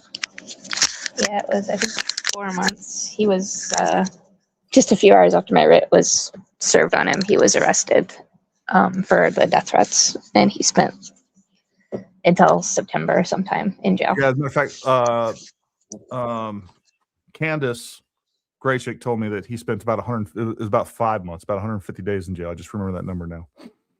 So, yes, he has spent time in jail. Did he spend, how much time in jail did he spend after he was arrested for that incident with you and the Mustang in the garage? It was just 2 days. It happened on a Saturday. They let him out on Monday afternoon without notifying me, as they promised me they would. Yeah. Doing the right thing is always the right thing. I agree. Even when it sucks, even when you don't want to get involved, even when, you got better things to do and you're getting death threats and everything else, it's always the right thing to tell the truth and get the truth out there. Truth's worth fighting for. It really is. How in the world did Mitch pass the Q course? It's a great question. I don't know. People change, that's the other thing too, is people do change. It does seem like from everybody I've talked to, from his first wife, his second wife, Lanee, and everybody in between, it does appear that he's gotten psychologically worse. And just like Lanee said, his lies have gotten bigger and bigger and bigger and bigger. And, I don't know. Do you have anything to add to that? Like, have you noticed that progression? Like, what's your analysis of that, Lanee? I mean, just the lies he's told about me it's gotten bigger and bigger. And I was told by, Aaron, having known him when he went through some stuff, some surgeries, that he changed after that. And I think he's gotten definitely less stable, more lying and less convincing as time has gone on. Yeah. Aaron and Aaron and Candace, it's hard to keep all the names straight. Aaron and Candace both talked about him drinking heavily. Was that something that he did when you guys were together? It wasn't as often as he did later with Candace, but when he did drink, it would be a lot. Gotcha. Fair enough. Sherry Glenn, thank you very much, Sherry. You have people who lived through the abuse and the lies from Mitch. They have the receipts, not Candace. She has the story from a proven liar with no credibility. Keep speaking and showing the truth, Gary. Lanee, other than protective order, have you ever had Mitch arrested for domestic violence? The only time they arrested him was that that day in 2016, when our marriage ended. Like I said, they arrested him. I think there were 3 charges that day. There was the domestic violence, the malicious mischief was for my car, and I don't even remember what the other one was for. And then they did, I don't know if they actually arrested him, but a couple months later, he had violated my protection order so many times that eventually they charged him with that. I don't recall if that was an actual arrest, but there were charges brought against him for that. And how were those adjudicated? Was that he found guilty on those? I honestly don't remember. I was in such a bad place back then. I do know, and I don't know how much you know about it, but I do understand that there are cases pending against him from Candace. Are you aware of any other cases pending against him? I know charges have been filed. I just don't know where we are in that process. No, I don't really know anything about that. Fair enough. Lanee, hold on. Lanee, can you give advice to men of warning signs they could look for so they don't go down this path? Recognition is key. I guess advice to men and women. I don't know. That was kind of, sorry, Mike. I'm reading this weird. It seems weird to me. But go ahead. I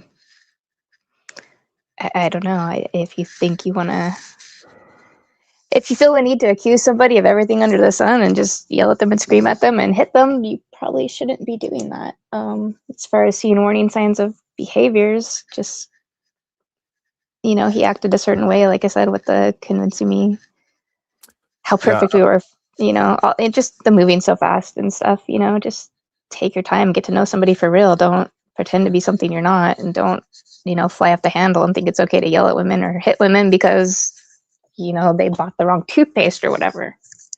Yeah. No, that's fair. Let Candace go after Gary. Truth has his back, as well as common sense and self-thinking people. Do you have his actual DD-214, or did that come from him? I have what he sent me, and that is still being checked out by USASOC. There was some anomalies, some questions about what's going on.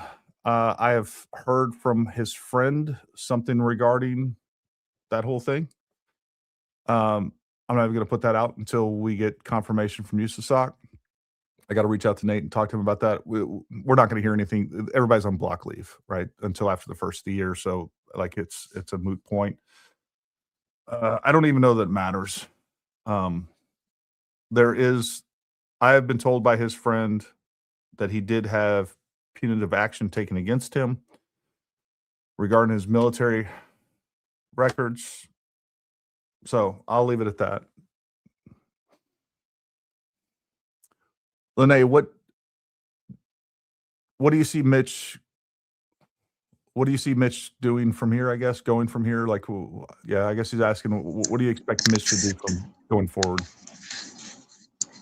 Bigger and bolder lies. He has been trying for years to get me arrested, and that is his end goal: arrest me or murder me, quite frankly, and take my son. That's what he wants. I have not felt safe in years. I will never feel safe again. And that's just what I live with. Yeah. Odorized Rambling says, my heart goes out to this woman. What an absolute tragedy. Candace Owens, you will not be in the same place as Charlie Kirk in your judgment.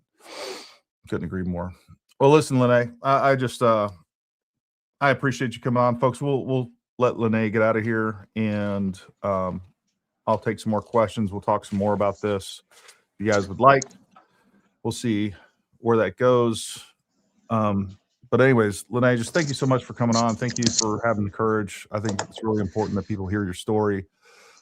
He's been out there spreading lies and rumors about you without really any ability for people to hear your side of the story.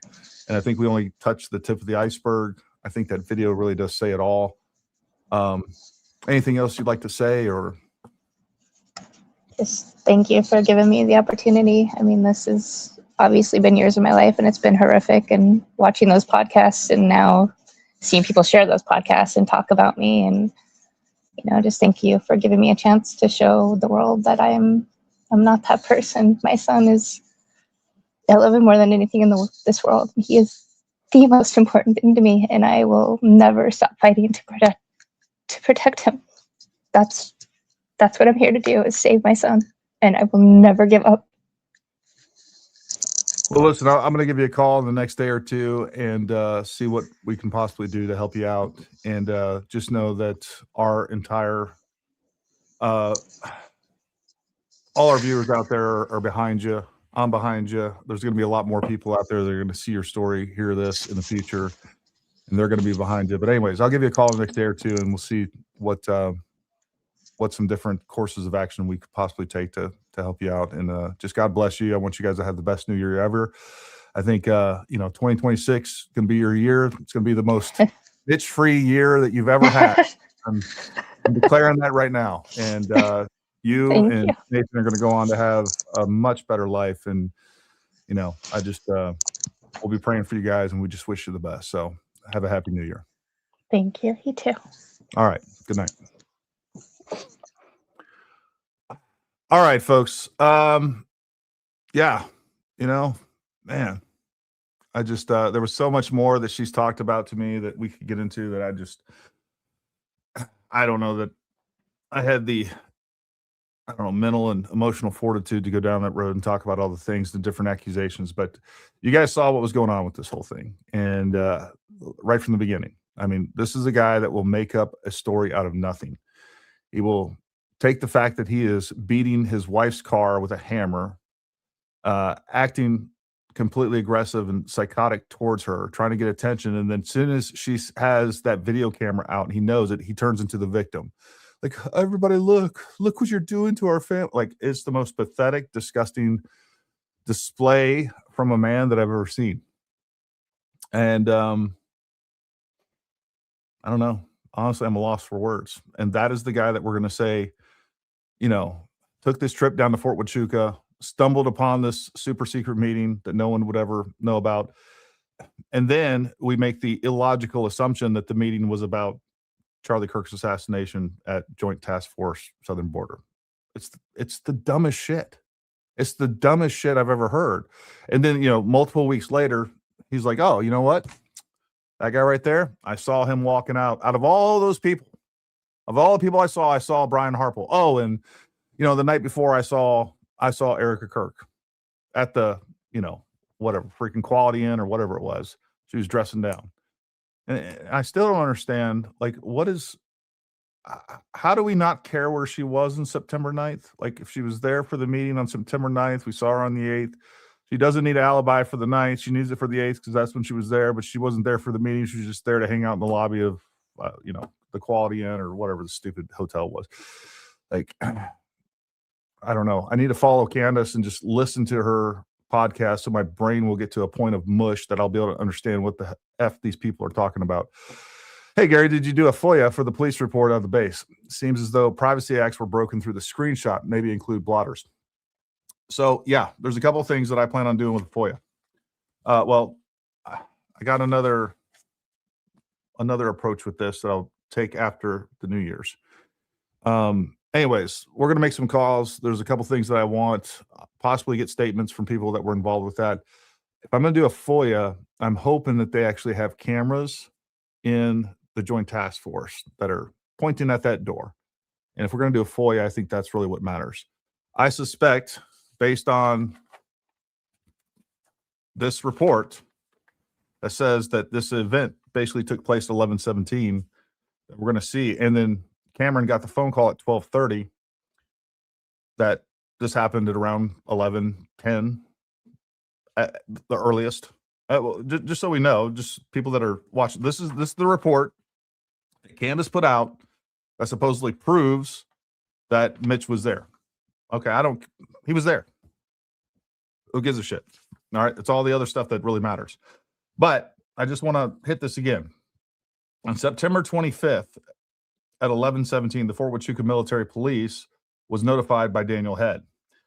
I'm going to get down here to the narrative where it talks about before they called the cops.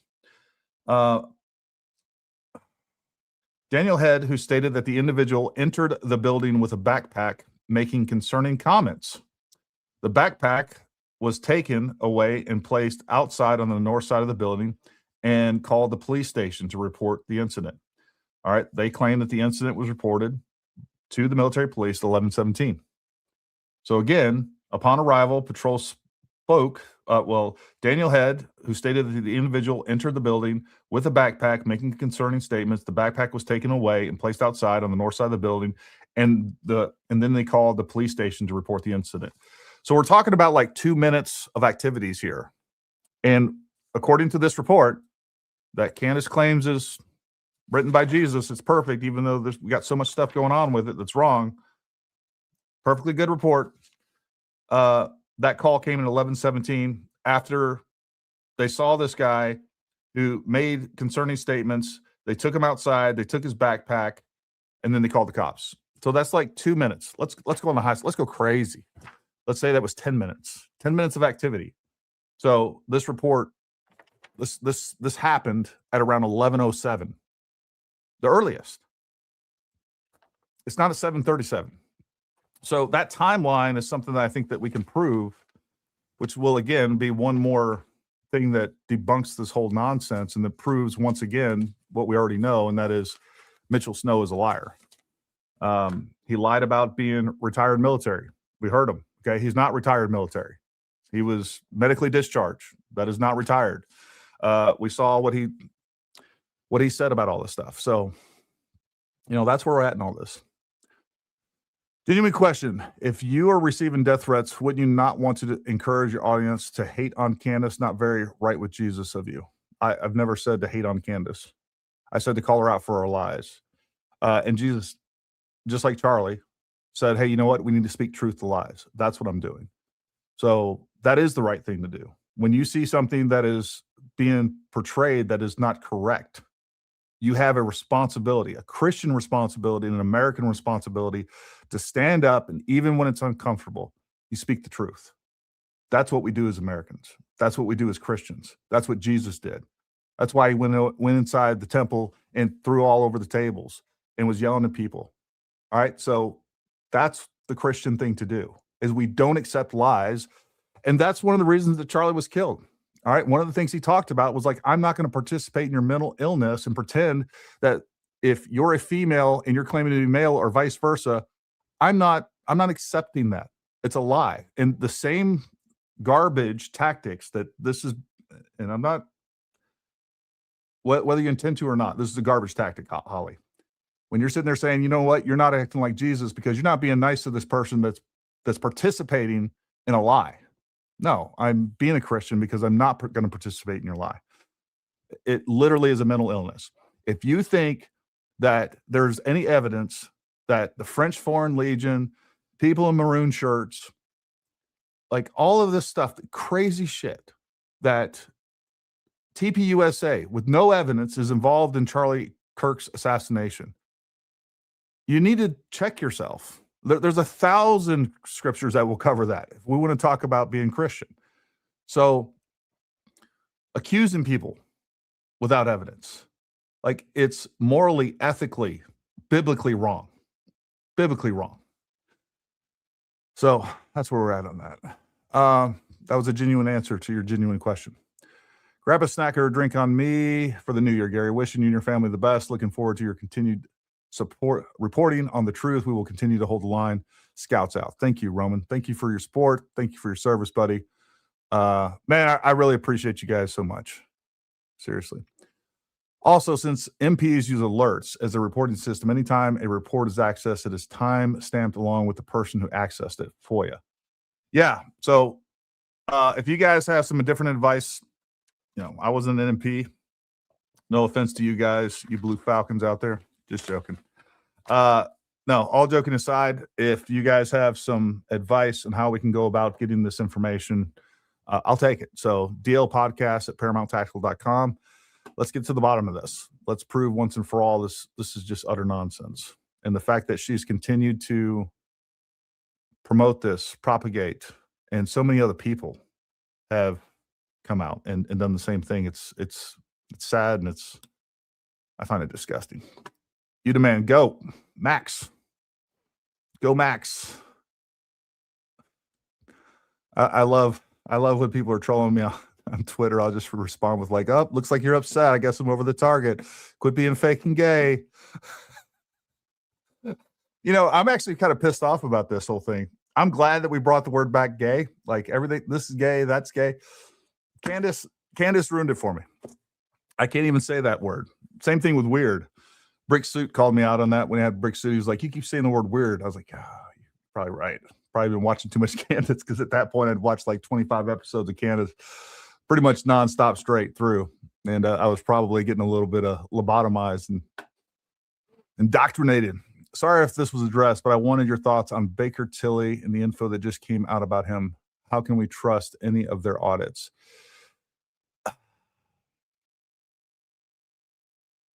Well, ultimately, here's what I'll say.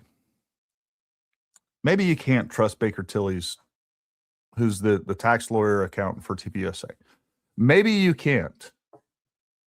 I don't know. But what I'm sure, 100% sure of, is that you can't trust someone outside the organization pretending to do some sort of forensic accounting, and they don't know how the organization is set up. They don't know how it's structured. They don't know the ins and outs of all this stuff. And then you take a look at that and like, I don't think I can trust that just on that. But then you look at, they're clearly adversarial to TPUSA. Like there's a major bias against TPUSA from Wolves and Finances. I mean, it's very clear. So, I mean, ultimately you can't trust anybody, but I don't care who's in office. Like the IRS wants their money. One of the things that makes me trust TPUSA the most on their financials is the fact that they were under such scrutiny last year by the Biden administration. Like all through the Biden administration, the IRS had it out for, I was going to use a different phrase. They had it out for TPUSA. And so they were in there and doing all kinds of accounting and nothing came up. They were spotless. So I don't know. Like we don't, this goes back to the whole premise of everything that we got going on. It's easy. I can go out in front of, I can go find any corporation. And then if I just don't like them and I want to start painting them a bad light and I want to cast aspersions upon them and look at books and stuff, like I can gin up all of this stuff online and make them look bad. And then from there, everybody's going to be like, "Oh yeah, you know what? Gary's right." Every little thing that comes out about them. And that's kind of what's been done, in my opinion, to TPUSA. And that was, again, going into this first 2 months, completely open to the idea that TPUSA murdered him. I'd say probably about a month and a half or so. And then it, you know, to me, I was like, look, all of this is nonsense. Like TPUSA is Team Charlie. That's what it is. If you care about Charlie, you'd want to preserve and protect TPUSA. Nothing's changed. The way that people are demonizing any and everything that TPUSA and Erica Kirk are doing, it's a terrible thing to do. Like she can't do anything right. Like she's on camera.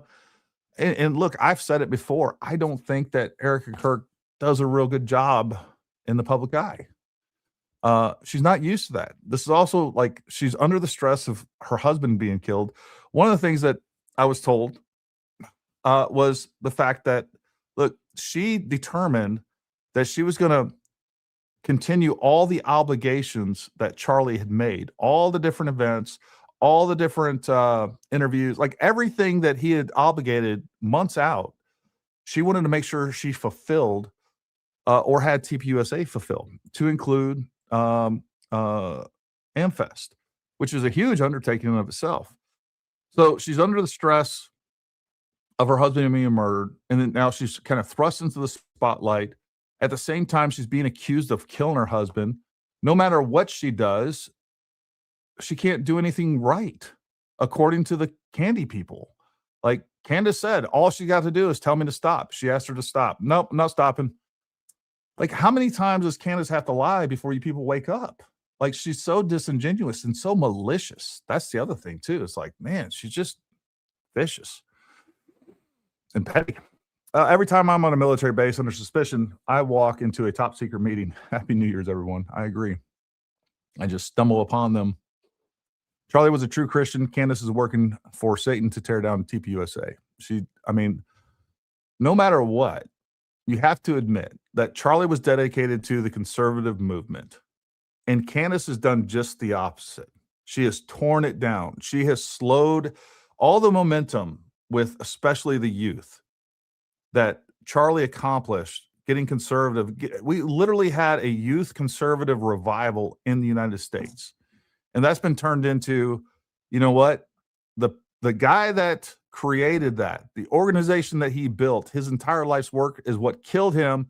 And so now it's turned all of these youth, these kids that are very impressionable. Now she's turned them against Charlie's life's work, TPUSA, against his family, against his friends. I mean, it's a real tragedy. And, it's from a political standpoint, it's bad too. Like, we're going to lose the midterms. That's a fact. We're going to lose the midterms. And I think that if Charlie was still alive, you guys remember a few days after Charlie was killed and like, hey, you know what? There was this, it looks like this furry guy, like a week and a half or so. There was this week and a half after Charlie was murdered that we were like, you know what? The left has gone too far. And it really solidified the conservative party, the Republicans. And at the same time, we had the left claiming that it was a right-winger that killed Charlie. Does everybody remember that? And we were actually solidified, and slowly, just a little planting seeds here and there. Candace has completely destroyed that. So that's what's going on, whether everybody realizes it or not.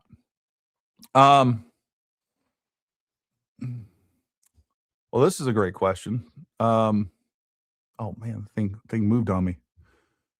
There we go. All right. Why doesn't somebody audit Candy and her hubby? I think it's what's good for the goose is good for the gander. Anybody looked at her books lately? Where's all that money going? What about Blexit? She's still involved with Blexit. Like, where's the money for all that goes? I think TPUSA is taking that under the wing. I don't know how it's structured, but I think she's still involved with that. I think she still has some sort of, I wouldn't say ownership, but she's on the board or something along those lines. You're giving her way too much credit. TPUSA is getting bigger across the country. They are. They're growing in spite of her allegations. That's true. That's what people need to realize. So, I think one of the best things you can do to honor Charlie is, again, go donate to TPUSA. Do something, right? Push the conservative causes. That's what Charlie wanted. Let's see. Tyler Boyer Shell Companies. Go figure all the board members on the Shell Companies except Charlie, and he's dead now. The structure of TPUSA is the exact same it was when he died. All right. And this is what we're talking about. Like, you don't really know what you're talking about. You're parroting something you heard from somebody else that doesn't really know what they're talking about. So, that's where I'm at.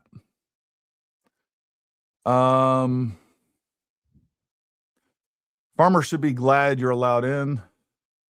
I wouldn't if it were my chat. Gary's got a lot of patience. I don't know, obviously, you're talking to somebody up in the chat. Yeah, I don't care. I said go max to you. You need to get some sleep. I do need to get some sleep. I absolutely believe Candace Owen needs to be investigated with regard to Charlie's murder. She continued to assault his legacy, endeavored to put baseless guilt accusations on any and everyone but Tyler. So JP Six Gunner is coming to the conclusion that the way that she's deflected and defended Tyler Robinson, she could very well be in on it. Again, I think here's the answer to all of that. We can speculate all the hell and high water back. Like, what we definitely need to do is take a deeper look, and this is everybody, including Candace, by the way. Let's shift fire on some of those sleuthing mommies. A deeper dive needs to be done. And it's just like the most logical thing. Like, I still feel like if Candace was working in good faith, she would have taken a look at the entire Tyler link and the different social media posts from the day before predicting Charlie's death. Should be looking into George Zen. Like, there's a lot of unanswered questions that I'm not sure if the FBI is looking into or not. I still believe that what needs to be looked into is someone using the internet to radicalize and weaponize Tyler Robinson, Thomas Crooks, and some of the other, especially the trans shooters in the past. You know, Chase Hughes talks about it, as well as Robert Barnes hit it last night. I do think that there is something particularly, if you're confused about your gender, then you are definitely a target for mind control. I think that makes you much more susceptible to that. And I think that's something that we need to look into as a nation, for sure.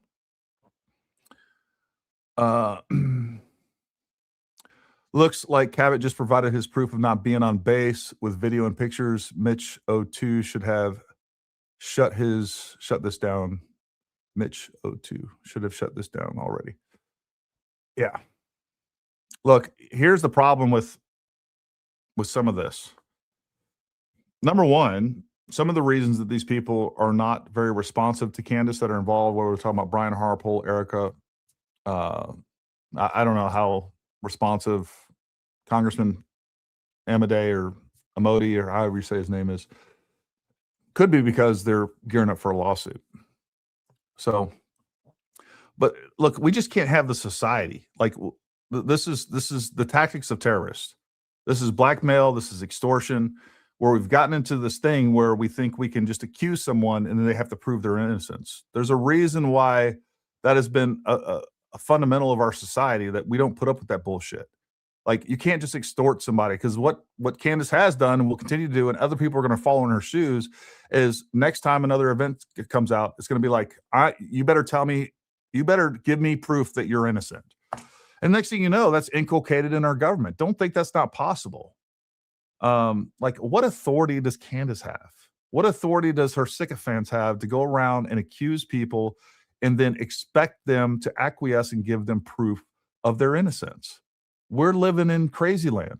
Like, it can't be the way that our society works. Candace destroyed the revival that started immediately after Charlie Kirk's assassination. Candace is not just going to fall. She's going to fall far and hard. I agree. Candace Owen runs her mouth, and then she's mad nobody comes to her defense. Trump and Macron and TPUSA with the private texts. Be quiet if you can't deal. Yeah. One of the things I think is a little bit funny that she DM'd me, by the way. I almost made those public, but it's kind of tacky, so I decided not to. But, one of the things she was pissed off about was that Andrew actually sent me information when I asked for it, and she didn't, and he wouldn't send her information. Same thing with Brian Harpole. Brian Harpole sent me information and didn't send it to her, which, by the way, she's lying. She did not ask him for a alibi before she aired that first episode and accused him the first time. I'm pretty certain, but not 100%, that it was after she aired the episode with Mitch that she finally asked Brian Harpole to clear his name. I have to ask him, but I know for certain, for a fact, that she did not ask him for proof of that. That would have been a great way to vet the story. I don't know if Brian Harpole would have been amenable to answering her question or not, but she could have at least asked him, because she had his phone number. She texted him and said, hey, I need you to prove where you're at, basically. But this was after the first episode for sure. And I'm pretty sure, not 100%, pretty sure it was also after the second episode. But either way, the damage had been done. And he had been accused of being involved and being at Fort Huachuca and being involved in some military planning session where they were going to, do some clandestine operation to murder a U.S. citizen on U.S. soil. It's not what the U.S. military would do. There's no group of colonels, light colonels, and people that would agree to do any of that. That's highly illegal for 1,000 different reasons. It's immoral. It's unconstitutional. And they would have laughed. If somebody presented that to them, like, okay, guys, we got this secret mission. We're going to go kill Charlie Kirk. Like, get out of here, dude. Get out of here right now. I don't want to hear any more about this. Get out of here. That's illegal. That's a career ender. And that's how you end up in jail for the rest of your life under UCMJ, which is not nearly as nice as, the civilian justice system. Support Charlie's belief. Go vote. Use your rights. 100% agree with that. And I would say, like, don't leave this to me and many of the other people out there that are fighting this fight. It's you all. Like, Candace is not effective without all the candy heads. Like, you all need to get out there and counter some of this stuff too. Like, that's how the real change is made. And we're seeing more and more people do that, especially on X and other platforms as well. And I see it down in the comments, folks. You guys are down there, like, as soon as one of these, Candace head says something stupid, you guys are down there like, no, that's not how this works. And you guys are doing great. But the more people we get involved in that, because I am 100% certain that we're talking about like 10% of the population or less. 10% of the voting population or less. They're just the loudest ones because they're the most radical. Candy heads are radical. I mean, they're willing to dox people. They're willing to threaten their lives. They're worse than Antifa, 100%. So you guys need to get out there and fight the good fight too. That helps. I hope Lanee will let us help her financially with a lawyer and decent home security. Not having peace of mind is a terrible way to live. I have a lawyer friend. I'd like to figure out how to do that with, like, I don't want to get involved in that. I don't want this to be a mission of Gary. If we can help her set something up independently and people want to donate, I just want to be hands off of this 100%. So let me figure out if there's something we can do, because I would like to help her as well. 30 years, LE, 20 years working homicide. Sometimes cases are precisely what they appear to be. No conspiracy. We have charged the right man. It is what it is. The evidence is sufficient to convict Tyler Robinson. I agree. Thank you, Captain Jacks.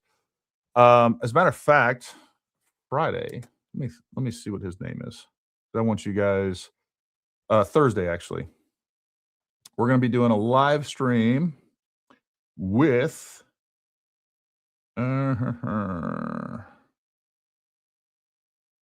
let's see, what is his name? Alpha Warrior. All right, Alpha Warrior, who is a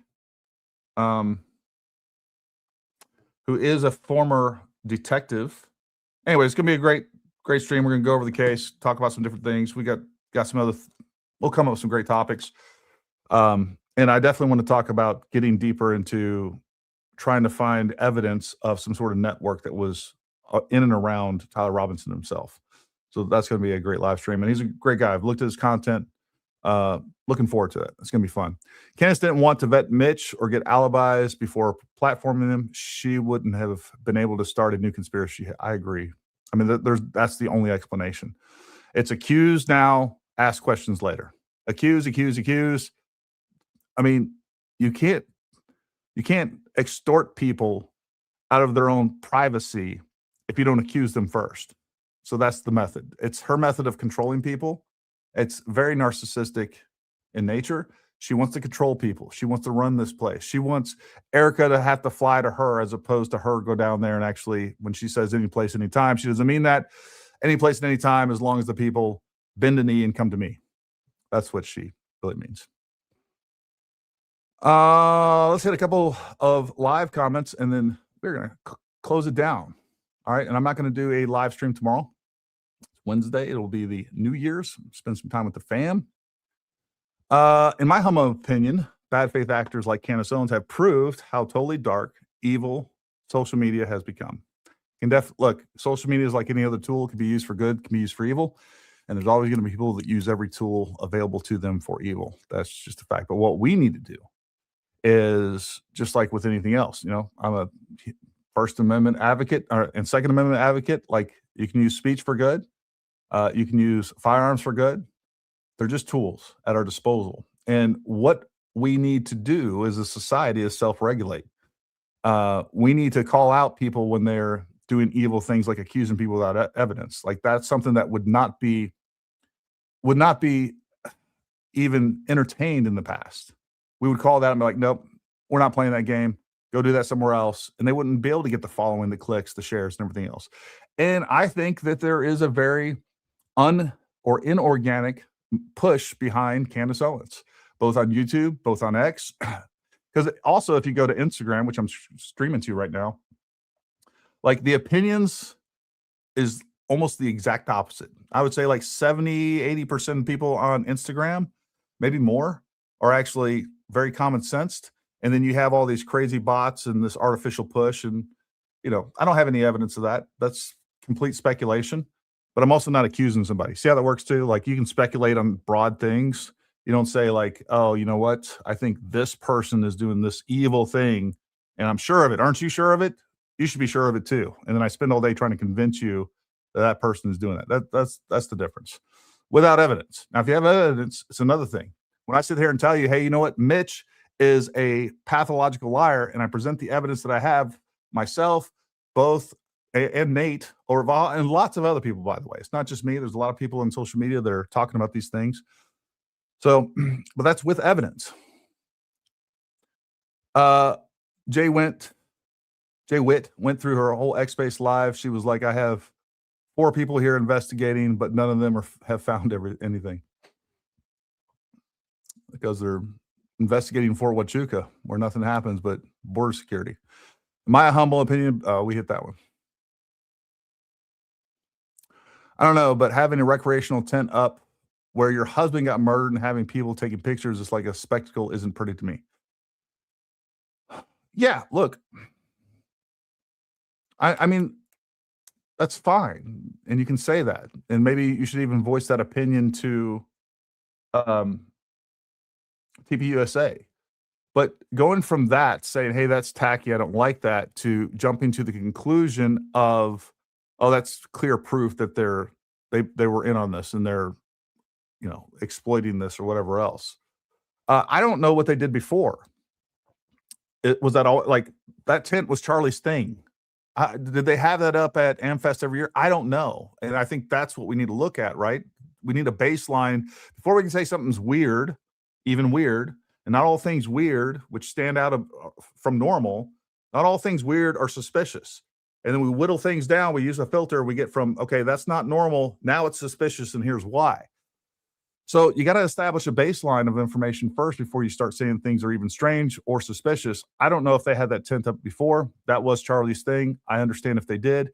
But what I do know is everybody was trying to say that Erica Kirk has done something crazy with AmFest because of all the pyrotechnics and all the theatrics and everything. Like, that's how it's always been. I went and looked at all the pictures from 2024. It was pyrotechnics. It was freaking smoke that Charlie's coming through. It's crazy. It's like WWE.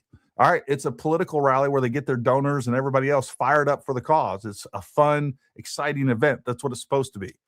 And they didn't want to change that after Charlie was, what are they going to do? Like, keep the lights dim and just talk in somber voices and be like, oh man, it was really bad. No, that's not what Charlie would want. He wanted the wheel to keep on rolling.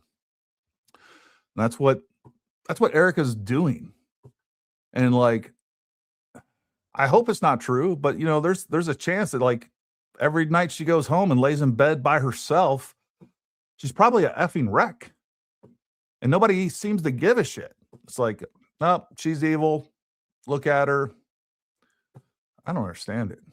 It's like there's some inhumanity taking place amongst people, and it's depressing. Gary, thank you. Thank you very much. Thank you, Gary. Much love. I hope everybody here has watched the podcast with Andrea Burkhart and yourself. That is one of the most informative podcasts that we have done on this at all. Like, please, if you have not watched that, it will also give you the information you need to combat some of the misinformation and disinformation that's being put out there. She goes to the evidence. She talks about why the list of evidence and the charging documents are not fake, and the fact that they're going to have to show all this stuff, and they're not going to put BS in these charging documents because they're going to be reviewed by everybody, from the judge to the jury to the defense. So I didn't get a chance. I actually printed out all the documents that came from the trial that the judge released. I haven't had a chance to go through them, but they are printed out over on my printer over there. I'm going to go through them probably, I don't know, maybe tonight, maybe tomorrow. Maybe I'll just take tomorrow off. I need it. Well, listen, folks, we're going to call it right there. Let me just double check to make sure there's no other super chats. Look, I really appreciate you tuning in. Hopefully you found this helpful. Hopefully you found this informative. Man, just use some critical thinking. Be aware the government's going to try to trick you, but social media will try to trick you as well. Follow evidence, logic.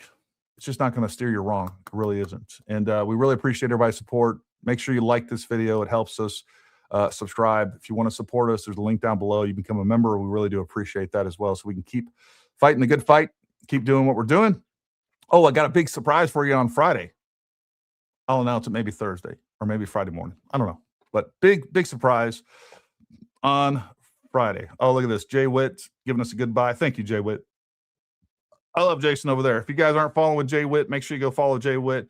Great guy. We need to have him on the show. Man, it's a lot of fun having him on. He's a big personality and with a lot of common sense and just a good man. Good Christian. All right, folks. Listen, God bless you all. And I hope you the best new year ever. Stay safe. And until next time, stay armed, stay ready. We'll talk to you.